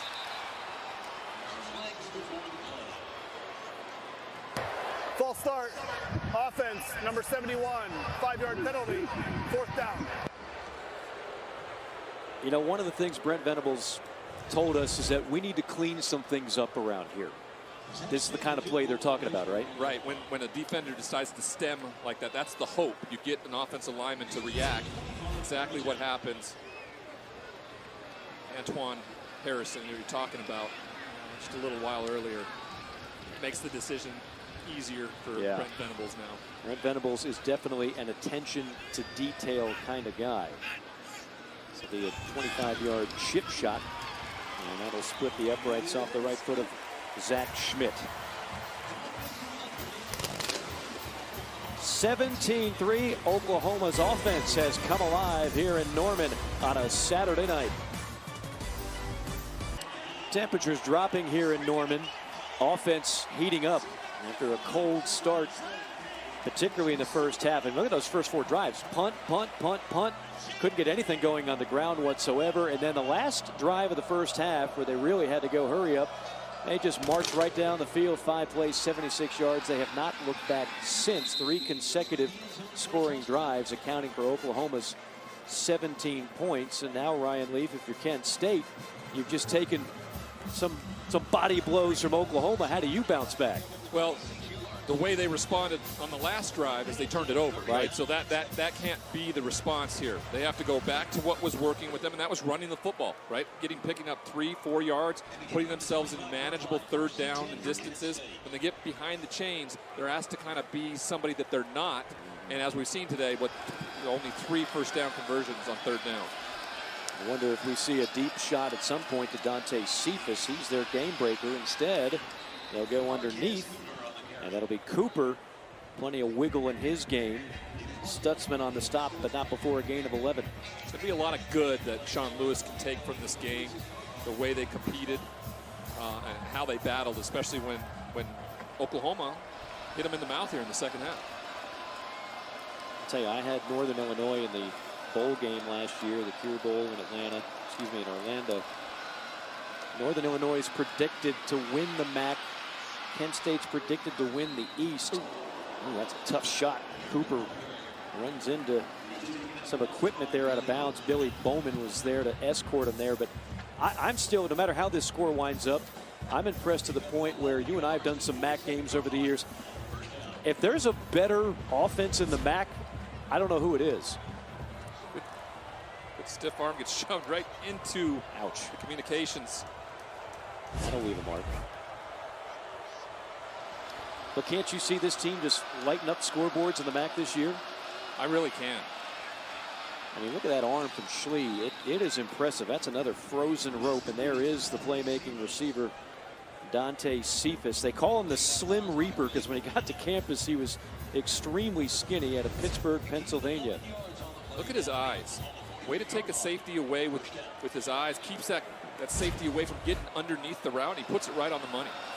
Last time Kent State had a wide receiver drafted, it was Julian Edelman in 09. He was the quarterback at Kent State, but they saw potential in him being a wideout, and that worked out pretty well for New England. Schlee hands it off. And again, a steady dose of Marquez Cooper. Going back to the Julian Edelman draft, right? I mean, Bill Belichick, he drafts athletes a lot of time, right? And when you go and draft a guy like that, he certainly wasn't going to replace Tom Brady as a quarterback. Yep. They found a way for him, and he started out with special teams and became ultimately one of the best wide receivers that New England had had. Yeah, pretty clutch guy in the playoffs, too. Loss of a yard makes it second down and 11. Schlee with pressure, somehow evades it, and finally goes down. Sack. Who else? Danny Stutzman, who has been terrific through the first 2 games of the season. They bring a blitz, and he's able to step away from it, but Stutzman, who was stopped at the line of scrimmage, just follows him down and rips him to the ground. Sophomore out of Windermere, Florida, 6'4", 240, Danny Stutzman. Kent State's been good on third down, 6 for 11, but this will be a tall task, 3rd and 16. It's the loudest we've heard the crowd all night. I know, they've come alive here in the second half, and that might have caused an issue as the play clock hits 0. Play of game, offense, 5-yard penalty, 3rd down. They have won 92% of their games at this stadium since 1999. That's the start of the Bob Stoops era, and that's the start of Oklahoma's dominance.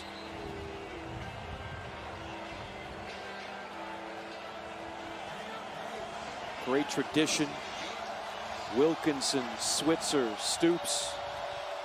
Brent Venables hopes to be the latest in the long line of Hall of Fame coaches with this program. Incomplete at the 45.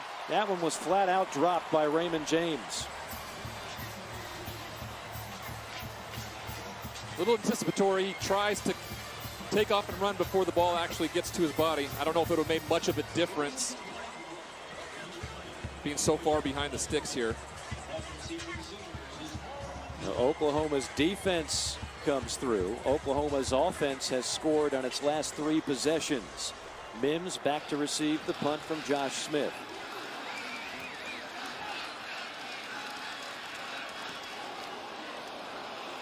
Rugby style, fielded at the 14 on a fair catch. There's a penalty flag all the way back at the 40.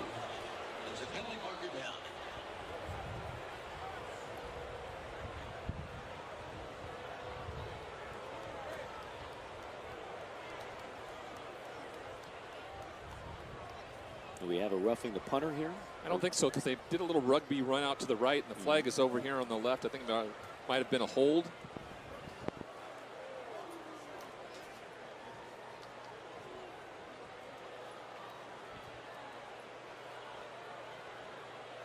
Our 2 tickets to the gun show referee will alert us of the call here in just a moment. Equipment violation on the offense. There were 2 number 31s on the play. That 5-yard penalty will be added at the end of the kick.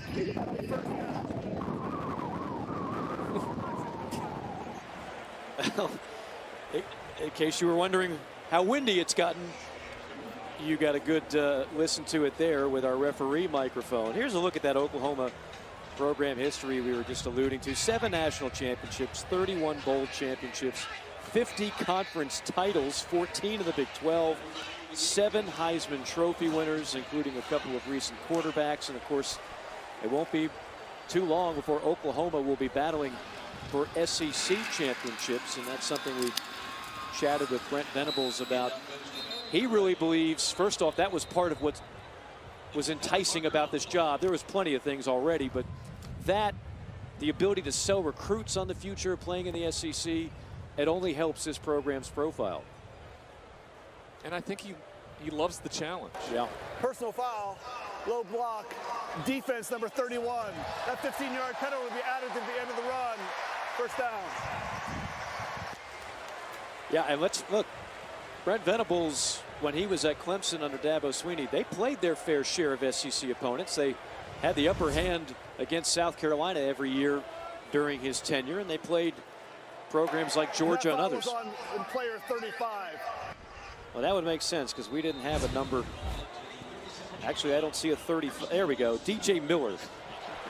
Oh. Big run.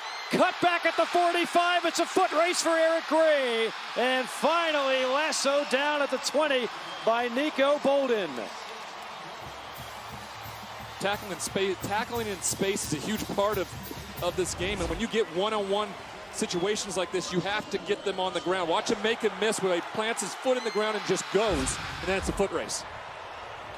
The former Tennessee Volunteer Eric Gray with the biggest run of the game for the Sooners tonight. 44 yards on that scoop. You know, I kind of talked about it a little bit that Jeff Lebby probably challenged this offensive line in terms of, you know, imposing their will, and they have to come out here in the third quarter. On second down, a little short toss by Gabriel. Shake and bake, Stoops, dives, touchdown! What a play!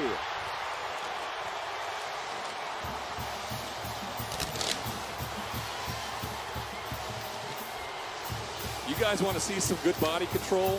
Wait till you see what Drake Stoops does as he balances along the sideline here, making a guy miss to get into the end zone.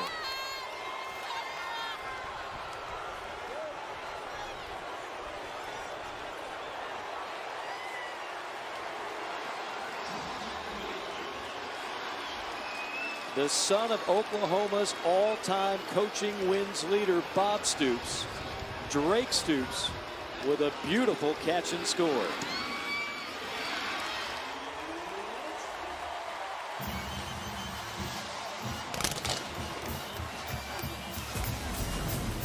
Drake Stoops.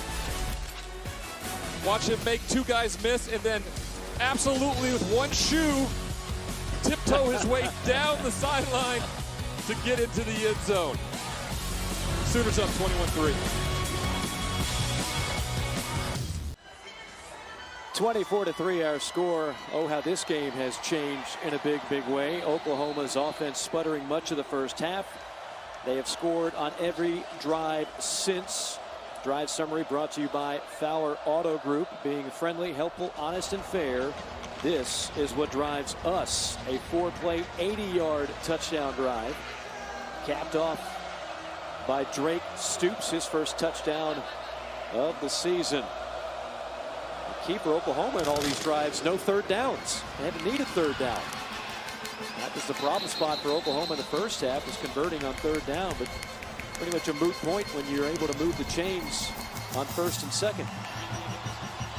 Yeah, they've been incredibly good on first down in the second half. That allows for Dillon Gabriel to do some of the things there where he boots out there and pretty much just hands the ball to Drake Stoops, who does the rest and gets into the end zone.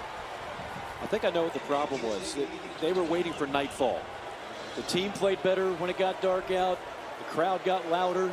Everything seems better here in Norman once the sun dissipated. Good pass play, Schlee hitting the tight end, Chris Leach, his first grab into plus territory. Incredible play design here by Sean Lewis. He fakes the handoff and allows the fullback to get out to the flat, and then no one was there to pick him up in man coverage, and away he went.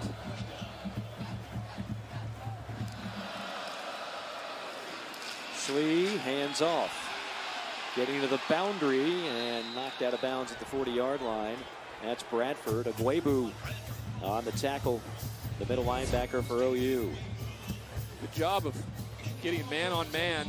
Maybe got away with a little hold there on Grimes, but stays on his feet to pick up the first down. Pump fake. Scrambling. Somehow gets out of incredible danger and then pushes ahead for 9 yards. Josh Ellison on the stop, but what a play by Colin Schlee. Incredibly impressive. Just the fact that he was able to get out of some of these tackles and pick up 9 yards. Stutzman, who's been all over the place, he makes him miss. And back to the ground game. Good open field tackle. Bradford looked like he had an angle. Instead, it was Justin Broyles, the free safety, putting them down to the turf. Good response drive here by Kent State to see how they can punctuate it. A touchdown would go a long ways for their confidence. Trips to the left side for Schlee. Schlee, 9 of 16, 104 yards thus far. Gets the snap. And a straight ahead run by Bradford. Stutzman, how many tackles is that now for Danny Stutzman, who's having a whirlwind day so far? Had 9 stops last week, he's got 10 today. Between him and Bowman, right? Yeah. Their ability to get up near the line of scrimmage, and he's just little eagle bruise there after missing out on Schlee. He's Johnny on the spot right there. Second down and 7. High snap, handoff between the tackles, banging bodies, and brought down to the 21 is Cooper. Who else? Stutzman will at least get an assist on that tackle. Jeffrey Johnson might have also been in on the stop for Oklahoma. All right, we got 3rd and manageable, right where Kent State would like to be. They have the full disposal of their play calling here because most likely they'll go for it on 4th down if they don't pick it up. 1-on-1 at the top of your screen here. Cooper, the lone back. They fake it to him, toss out in the flat, and just shy, I believe, to tight end Keenan Orr, his first reception. He may score if he keeps him on his feet here with this throw. One of the few poor throws, or at least inaccurate throws that we've seen from Colin Schlee today. Again, they fake the Wildcat, or do they? Then it's about 5 times now. Schlee has gotten the snap every time. But he won't get it here. Instead, it'll be Cooper, and Cooper is stopped dead in his tracks. Stutzman again. Danny Stutzman now with 12 tackles. The outside linebacker just walked to the end of the line of scrimmage, kind of in a 9 technique, and just crashed down from the outside to make the big stop. Must be the frosted tips, really. Was that your secret back in the day? Let's not go there. Watch him just run down the line of scrimmage. There's no one blocking him, and he's just so good at getting the guy to the ground so he doesn't get positive yardage for a first down. Another great stop by the defense. They've really come out to play again here in the second half to complement what the offense has been able to accomplish. Meanwhile, the offense has scored on its last 4 drives of this game. And movement pre-snap.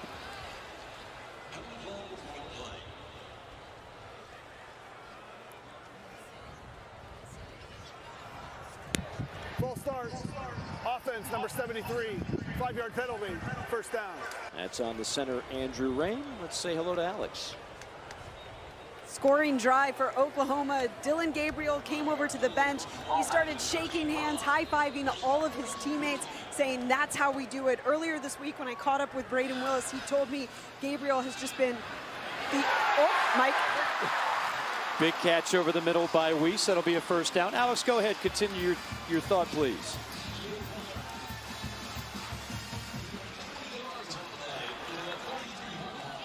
Well, we'll keep going here. 21 yards. They're going to go up tempo. It's tough to get in many reports as fast as this offense is working right now. Speaking of fast, Marcus Major was fast on that run. 9 yards. Now we've got a chance to catch our breath and say hello to Alex. Thanks, guys. Yeah, well, so Dillon Gabriel, according to Braden Willis, he says, has just been the ultimate teammate right from the start. When he came on the campus, Mike. Another deep ball caught by Mims. Touchdown, Oklahoma. 58 yards.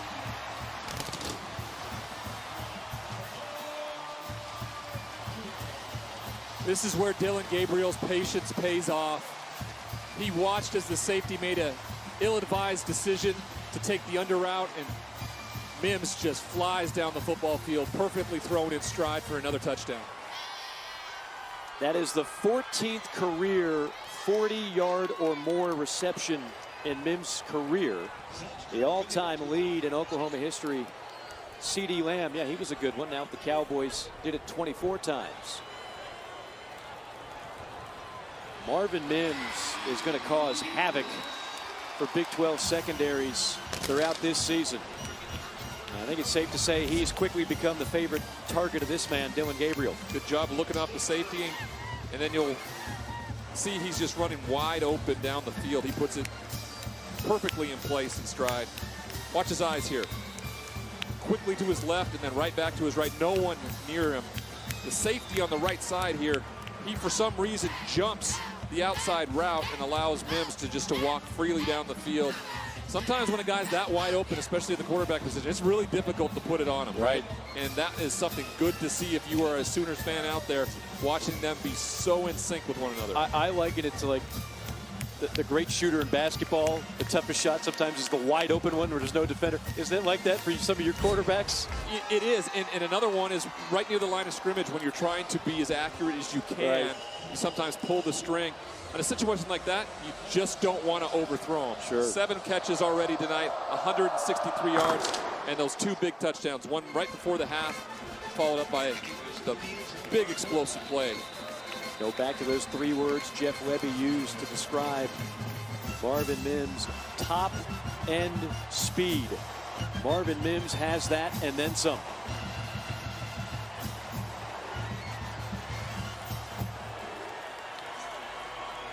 Talking with a few quarterback guys that I talked to during the week, saying I was going to get a chance to see Dillon Gabriel this week, and their big question was, we haven't got to see much of him, especially on this high level. Let us know what you think. I think that he's incredibly knowledgeable.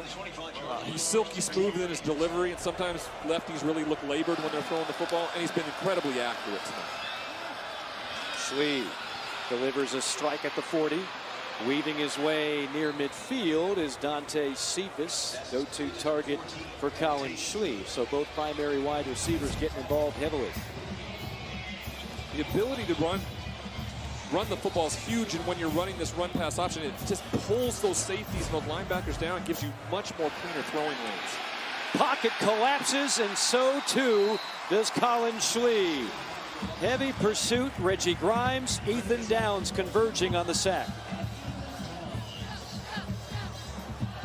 11 total tackles for loss now for the Oklahoma defense. Yeah, they've been living behind the line of scrimmage of Kent State tonight. We should mention too. Officials timeout for an injured player.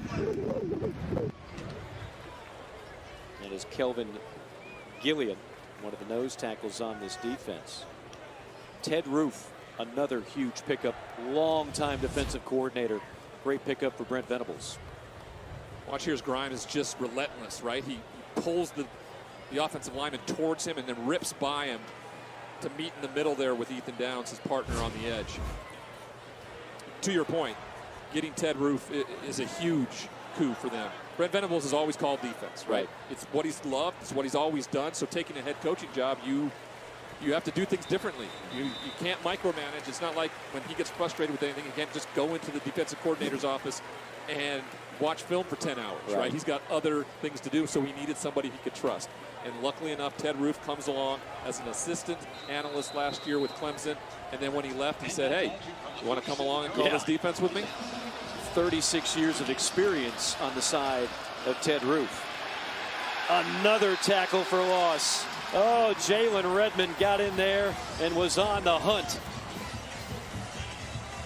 One thing that I've noticed, this Oklahoma Sooners defense, they just flow towards the football so fast, right? They find a gap, and then they just explode through it and get guys on the ground. That's why they're able to get so many tackles for loss, because they get behind the line of scrimmage and are able to get them down to the ground. Yeah, they have been swarming so far tonight, especially in this second half. When Kent State had some rhythm going on offense in that first half, had some sustained drives, not so much here in the third quarter.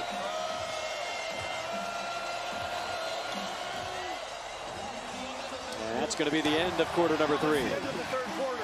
Timeout. The final 15 from Norman. Coming your way from a sold-out Memorial Stadium. The Sooners heating up offensively. It's Major on a score. It's Gabriel hitting Mims on a deep shot. And the defense has been stout.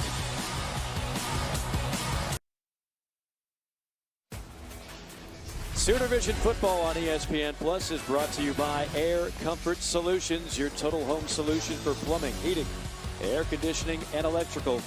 Make the winning call today. Oklahoma made several winning calls in that third quarter. A 24-0 domination. Sooners have scored 31 unanswered points. And what was a ball game early is starting to get away from Kent State. This is a Golden Flashes program with a lot of history. Coaches like Don James and Lou Holtz. Bob Stoops got his start at Kent State. One season there, yeah. Players like Jack Lambert, mentioned Julian Edelman, James Harrison. And again, they're celebrating their 50th anniversary of their MAC championship. Nick Saban was in the secondary for that squad. Mims from the 11. Look out. Mims, 30. Mims turns the corner and turns on the Jets before being shoved out of bounds by the kicker.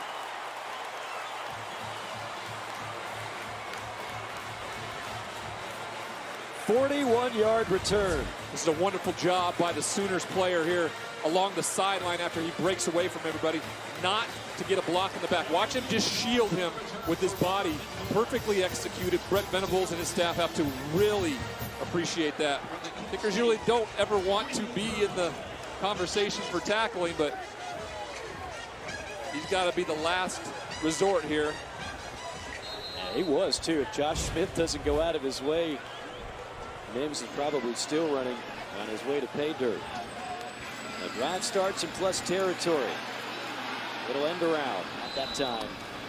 Gavin Freeman, who had a touchdown last week, is stifled for a minimal gain, if any.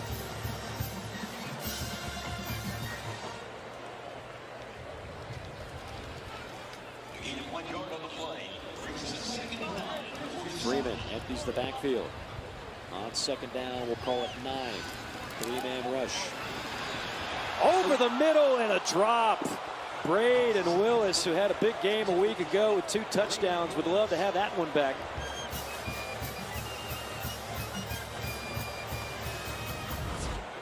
Looked just really uncomfortable with how he put his hands out there. But he led him by probably a half a yard. Now, as a quarterback, what do you tell him when he gets back in the huddle? My bad. My bad.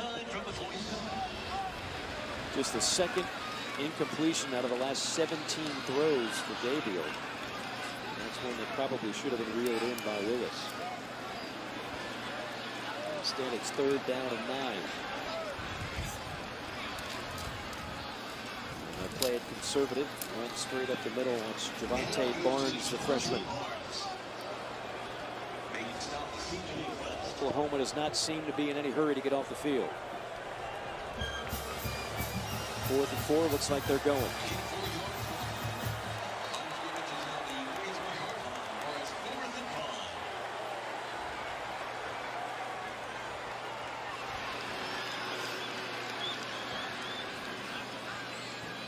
They're making it look like a cover 2 shell here down at the bottom of your screen. If that's That's where I want to go with the ball. That Jaden Gibson might be a guy to pitch up about 15 yards at the bottom of your screen. Meanwhile, the play clock hits 0. Delay of game, offense, 5-yard penalty, 4th down. I don't know, do they have any intention of snapping at it, or were they just trying to draw him off sides? I think they were just trying to draw him off sides. I was too busy trying to figure out what I would like to do in that moment, you know? I liked your play. I was waiting. I was looking at the bottom of the screen there waiting for the play. We'll let Ryan, you send in the big play in the next drive. All right, we'll try it out.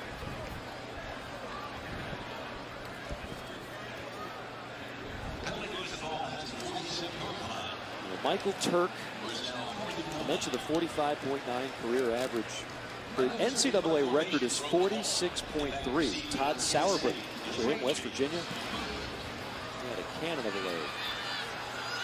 This one will make a bounce and roll at about the 12-yard line. That's where Kent State will take over. We have a flag back at the 45-yard line.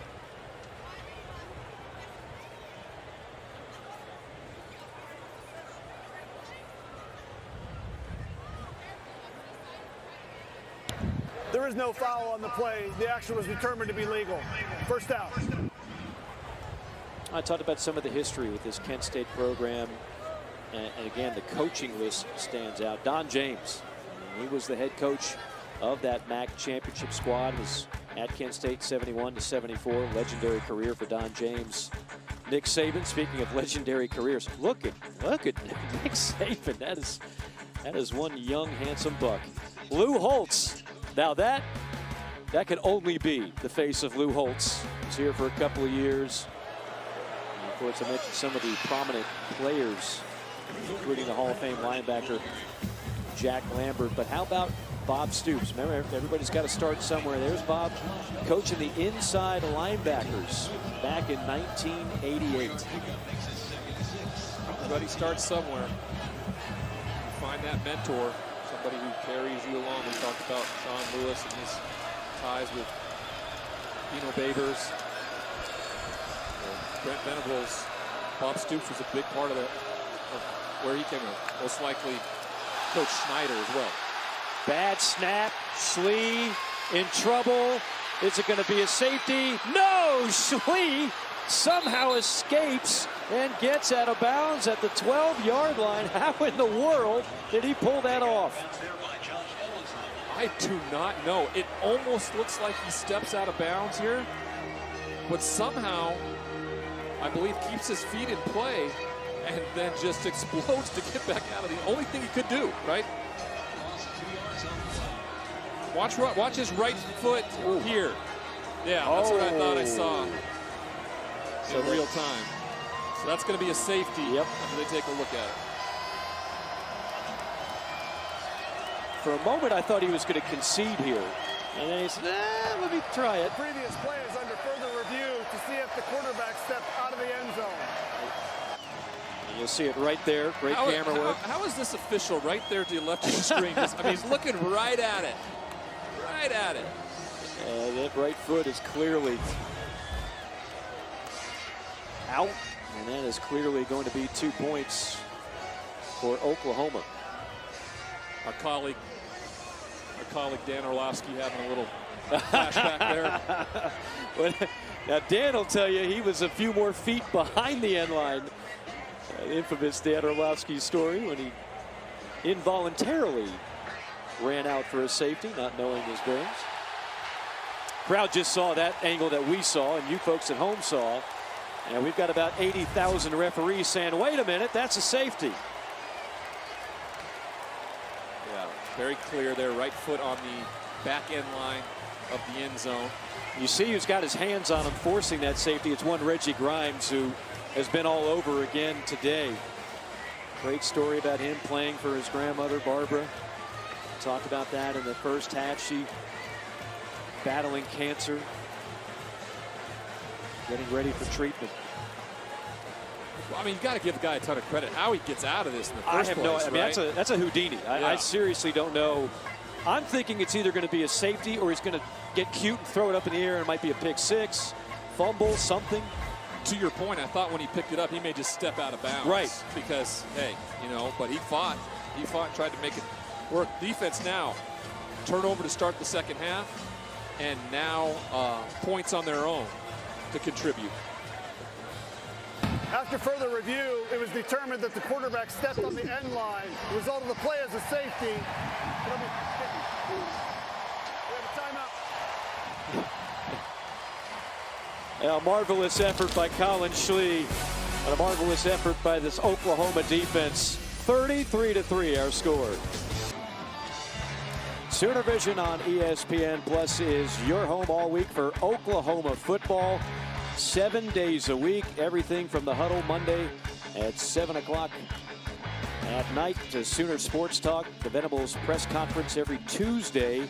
Mentioned OU DNA earlier, and it caps off with Sunday. That'll be tomorrow. Sooner football with Brent Venables. That'll be at 5 o'clock Eastern time. Can't say enough about Brent Venables and the coaching staff, their hospitality yesterday. The sports information here is first class, and it all starts with Joe Castiglione, who was kind enough to stop by the booth and say hello earlier in his 25th year, one of the top athletic directors in all of collegiate sports. They just do everything around here first class, Ryan. And he talked about just the continuity from the top down, right? From the president of the university to the athletic director to the coaching staff, how that streamlines everything. And, I think maybe it was a little bit of a, we got the guy that we know can streamline this thing and take us to the next level when we head to the SEC. Right. Well, look, there's a lot of programs when you lose a Lincoln Riley that would be crippling, but they go right out and they get the most sought-after coordinator in college football for a while now. I mean, people have been courting Brent Venables for years.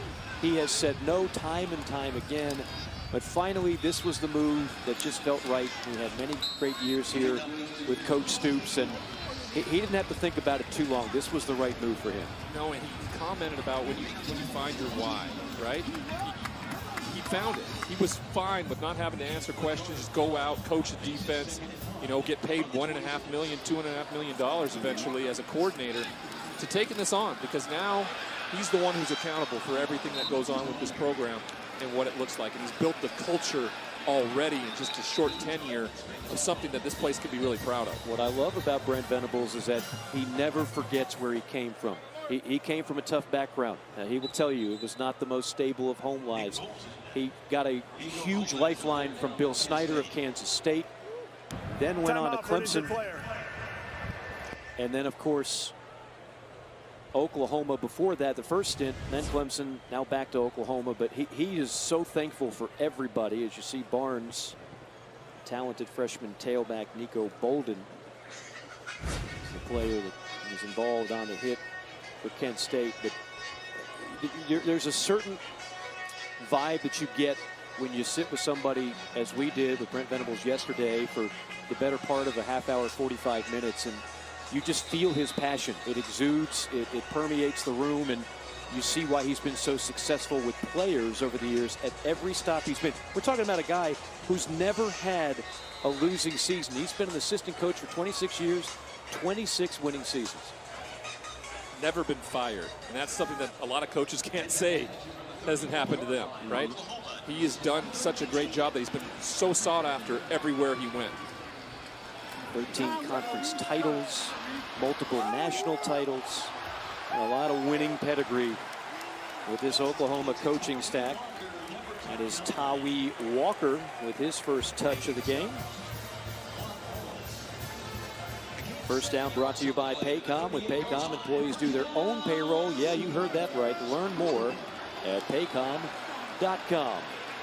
Gabriel delivers a strike, and a nice job broken up at the last moment. It was intended for Jaden Gibson. A great job by that Kent State secondary, which has been tested a lot here of late. Yeah, especially this second half. There's just another example of speed getting the better of you, but DJ Miller able to get his hand in there to knock it away.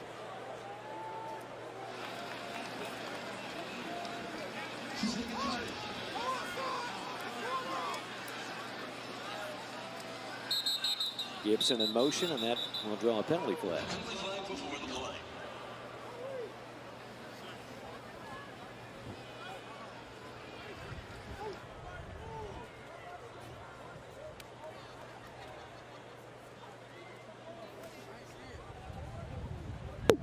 There is no foul on the play.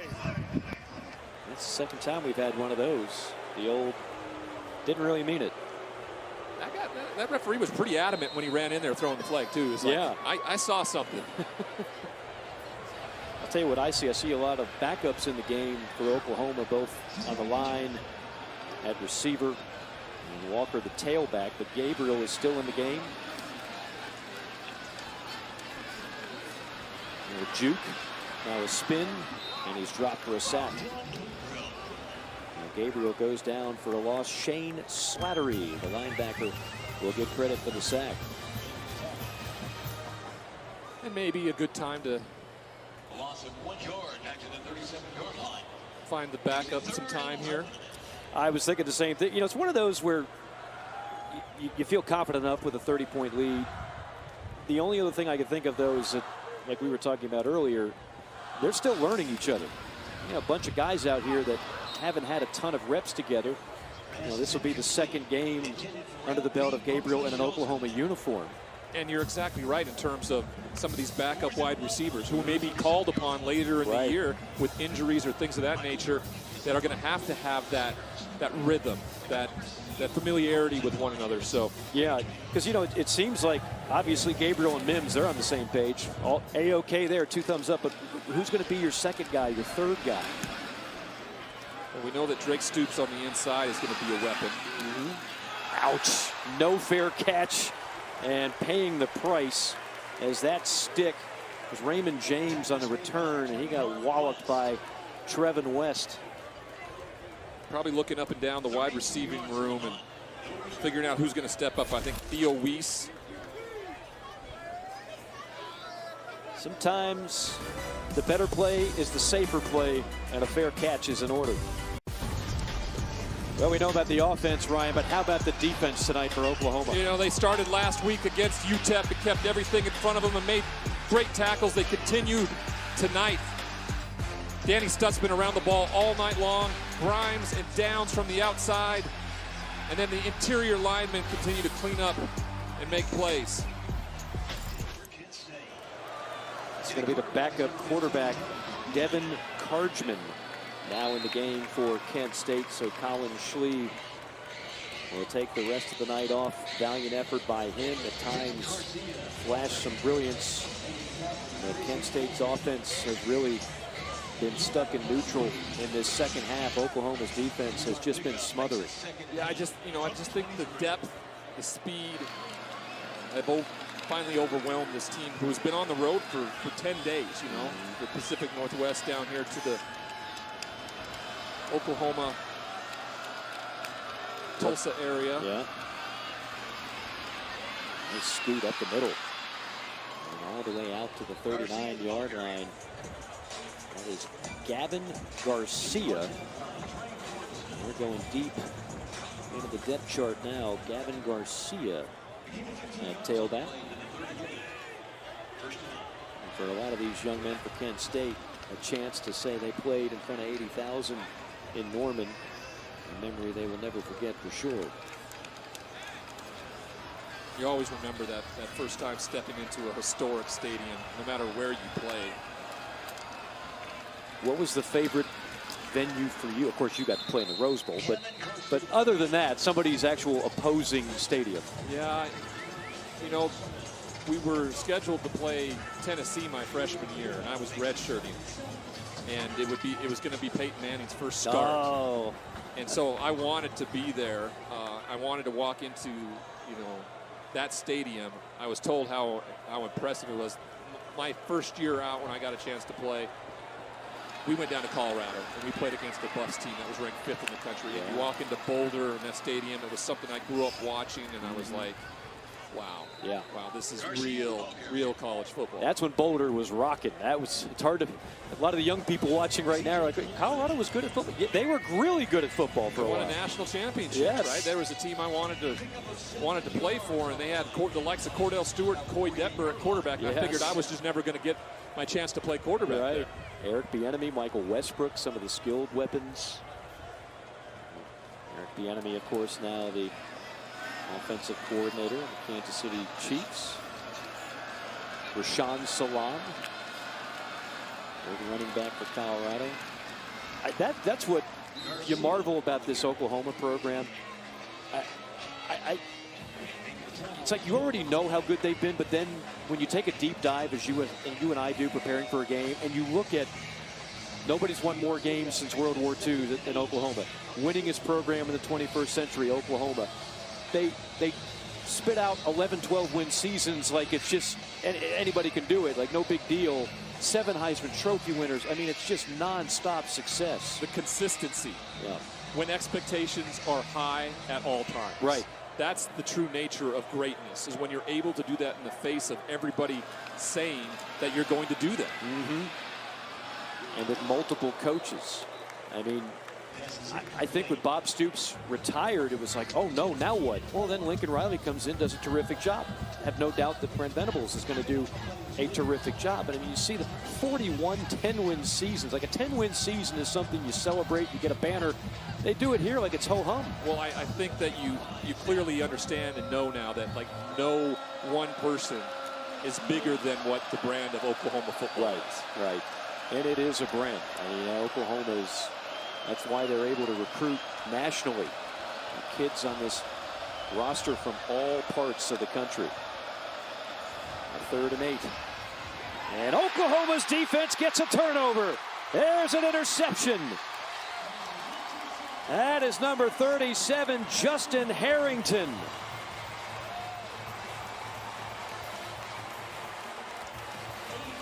He plays that hybrid, that cheetah role, a 5th-year senior out of Raleigh, North Carolina. Yeah, impressive to see the normal linebacking position of the cheetah drop into coverage, and then he was right there. Watch him just kind of bait the quarterback a little bit. He knew where the ball was going to go and didn't catch it cleanly, but he does. If he catches it cleanly, he may be in the end zone for 6. Yeah, it felt like a pick 6 before a little bit of that bobble there. Well, now the backup quarterback is in. Davis Bevel. Bevel actually a transfer for Pitt. He played 3 games last year, got a little bit of action in the bowl game, a victory over Oregon. I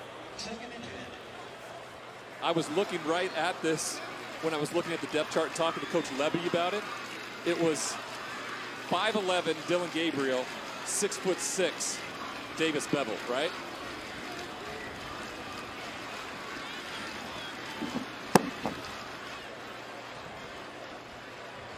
We've got a special visitor here in the booth we'll get to in just a second on 2nd down and 10. And that is Walker on the carry. Up. Now he's in and out. That's Bob Stoops just came by to say hello, shake a few hands, and then poof, just like that, he's gone. Pick up a 5 yards on the play. Down to the 32-yard line. Yeah, big game Bob, right? We go back quite a long time. Was he bashful? Was he too shy to come on there? I think, yeah, he saw me earlier and said he was going to stop by and say hi, and I was like, well, you know, you come on, you know, talk to us a little Somebody bit. corral that man. Maybe you still got some contract obligations with Fox. There he is. Come on in. Come in. Get in here. I mean, it's not every day you got a Hall of Fame coach just hanging around. Come here, we go. You know what it's like to put this headset on. Great broadcast tonight. Appreciate you. Thank you, Coach. How you feeling? I'm great. Doing awesome. Yeah. Golf game's getting in order, you know, so all's well. I know you and Brent obviously go way back, and he mentioned to us yesterday in our meetings that you guys still talk on a regular basis. But how excited were you to see him get another opportunity to come back to Norman as a head coach? I loved it. Believe me, he's an absolute perfect fit to be here. Helped us build this program back from, you know, what Coach Switzer left and, you know, Coach Wilkinson back in the day. And Brent, he fits it perfect. I mean, he came in here with my brother Mike and Brent from Kansas State and a bunch of other guys, and we brought it back. And he knows what it takes, what this place is all about, and fits it perfectly. Right.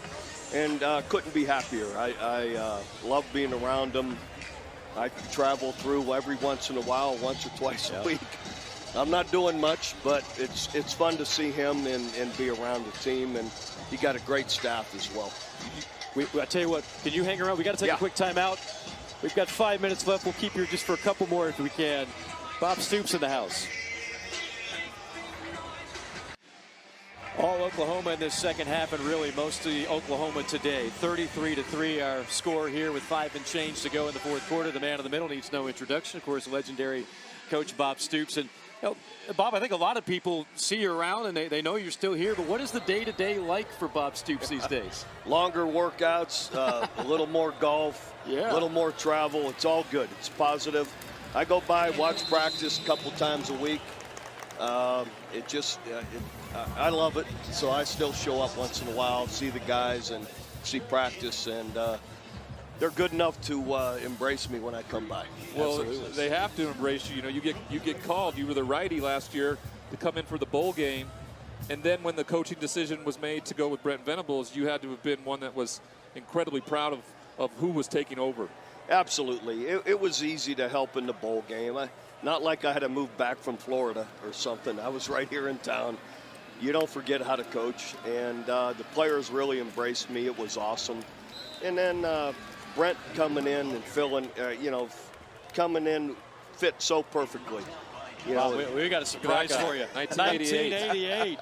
Look at that my guy. freshman picture at Iowa, probably. That's Kent State? Yeah, that was Kent State. My first full-time job. I was 28 years old, 1988. My parents never thought I'd get a job. I'm making about $18,000 as a outside linebacker, DN coach. It was the best. Well, I think, most people Dick watch. Crum hired me.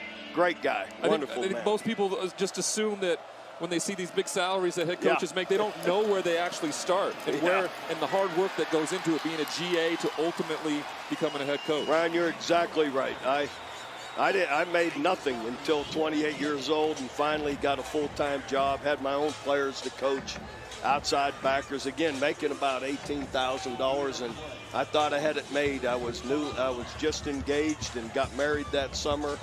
So I've been blessed, though. Dick Crum hired me, gave me a chance, and loved Kent. Kent was a great place. It was 45 minutes from my hometown of Youngstown, Ohio. So it was fun to be there for that 1 year. I got it. Oh, we got to take one last time. Can you stay one more segment? All right, we are overstretching our boundaries here, but we'll take one final timeout. Bob Stoops with us here in the booth. 3:09 to go from Norman. Time now for our Air Comfort Solutions play of the game. Your total home solution for plumbing, heating, air conditioning, and electrical. Make the winning call today. Oh my goodness, Drake Stoops. Where did he get these moves? Did his old man teach him that? No, I was a DB. I just ran into people. I didn't avoid people like Drake does. Watch him here. He loses his shoe and somehow stays balanced enough to get into the end zone. He's got great hands, great effort, tough kid. I love him, of course. Talk about a great night at the office. So Oklahoma win, a great crowd, and your son is puts together the play of the game and a touchdown. I do, since we're on Sooner Vision and this great partnership now with ESPN and ESPN Plus, you of all people as a longtime coach know the value of television deals and networks and everything else. And just if you can talk about how joyous everybody is around here about the relationship now with ESPN Plus. It's been awesome. Love it that not just football, all our other sports are on there. Everybody loves following all the sports around here. We've got a great community, supports everything. And women's sports is, our softball team, our gymnastics team, they're like superstars. Yeah. So it's fun. And love the coaches. All of them are fantastic, and I watch all of it. Consistency, I think we talked about it from the president down to the athletic director who's been here for almost 25 years. The consistency with that has seemed to keep everything running in place when there are things that seem to want to try to interrupt it. Yeah, it's very true. Joe Castiglione, 25 or plus years. Joe Harris, our president now, that's come in just in the last couple of years, was our chief legal counsel the entire time I was here virtually. So anyway, we have a great continuity. We know how to do it. They did a great job hiring Brent Venables, and we're not going away. This is going to continue. I do have to ask you one question I also asked Brent Venables. My introduction to Bob Stoops was the great job you did in Gainesville, defensive coordinator, helping lead Steve Spurrier to his national championship with the Florida Gators. That's an SEC school. We know it's going to happen. We don't know exactly when, but Oklahoma is going to be in the SEC. You know that league as well as you know this league. What does that mean for this program going forward? It's fantastic. Obviously, there's a lot of big reasons why we made that move from our leadership standpoint, and it's positive. We can't wait. It's going to be fantastic having all of those teams come here to play as well. And listen, I get it. We may not win it every year like we won the Big 12 most years, but still, we'll win our share. And let's face it, right? We're no slouch either. I don't think there's a lot of teams in that league that are like, oh geez, right. Oh, this will be a walkover. Right, no, right. That's not happening. So we'll hold our own and understand it'll be a challenge. But obviously, if we're going and going to do that, we're looking forward to the challenge. Yeah, I imagine you guys will be up to the challenge as you've been in every other challenge. We can't thank you enough for taking out some time here on Sooner Vision. And again, we look forward to the partnership and look forward to Oklahoma football the rest of the year. Thanks for having me on, guys. Appreciate you. Yes, sir. Ryan, love seeing you, buddy. You too, Stay Coach. after it. One of the best, Bob Stoops, national championship coach, and still very much prominent around the Oklahoma program. Kind of had to take several moments of his time in what has actually turned out to be one heck of a night in more ways than one for him. Ryan, as the final seconds tick away here, how about some final thoughts on what we've seen here tonight? Well, I think it's a perfect coaching opportunity for Brent Venables and the staff, right? To really take what they did in the first half and show them, hey, we can't have things like this happen, especially when you go and have to go play a rival like the Nebraska Cornhuskers a week in Lincoln. So I think it's a perfect game for the staff to attack what they need to attack to get better at and what they did really, really well. Yeah, I think what's really exciting is that as we talk about everybody getting acclimated and getting on the same page on this offense, is there's a special connection brewing between Dillon Gabriel and Marvin Mims. They look like they've been playing for years, and that's going to be one of the best combinations that we're going to see in the Big 12 all year long. Well, I think it was the catalyst tonight, yeah. Right? When they went back to each other during the 2-minute drill, it really motivated this team, and they got on the same page, and they just took off from there. Kent State is an offense that's going to rack up a lot of points in the MAC this year. They put 20 on Washington on the road last week. But this Oklahoma defense, I mean, when they are on, they are going to be just lethal against almost anybody they face. And I don't think we haven't seen an instance where they haven't been on, right? They tackle well, they keep everything in front of them, and they get them to the ground. I'm certain that makes one Brent Venables quite happy, and he is standing by with Alex. Thanks, Mike. Coach Venables, well, congratulations on the win. And the wind picked up in Norman, but your offense caught wind in the second half. What was the difference? Well, I just think we stayed patient and we didn't panic. We got some things going, obviously, throwing the football, and that set up our run game. Really got our run game going. Changed up a few things scheme-wise, based on what they were doing, blocking-wise, and really, again, we were super efficient with the football. Put them in a bad position offensively, and that forced them to have to throw the ball a lot. So really complimented each other well in the second half, but really proud of the guys for not, again, panicking, feeling that, we showed them a lot of tape with these guys. They went to Iowa last year, same thing at halftime, all the way in the third quarter. They went down to College Station last year, same thing as a 2-score game with, minutes to go in the third quarter. So these guys are tough, man. They challenge you in a lot of different ways. And they were dropping 8 and making us be patient. I thought our guys really did a great job making some small minor adjustments in the second half, and guys made some huge plays. Just stay together. Coach, we appreciate your time. Go celebrate with your team. Appreciate it. Thank you. Mike. Alex, thank you so much. A happy Brent Venables, particularly with the way his team played in the second half. Oklahoma had just 82 yards on the first 4 drives, 348 the rest of the way. The offense got hot, the defense suffocating for the better part of 4 quarters. That is going to do it for us. Again, for our fantastic ESPN Plus crew, for Ryan Leaf, for Alex Chappell, this is Mike Morgan saying so long from Norman. Sooners 2-0, getting ready for Nebraska. So long, everybody.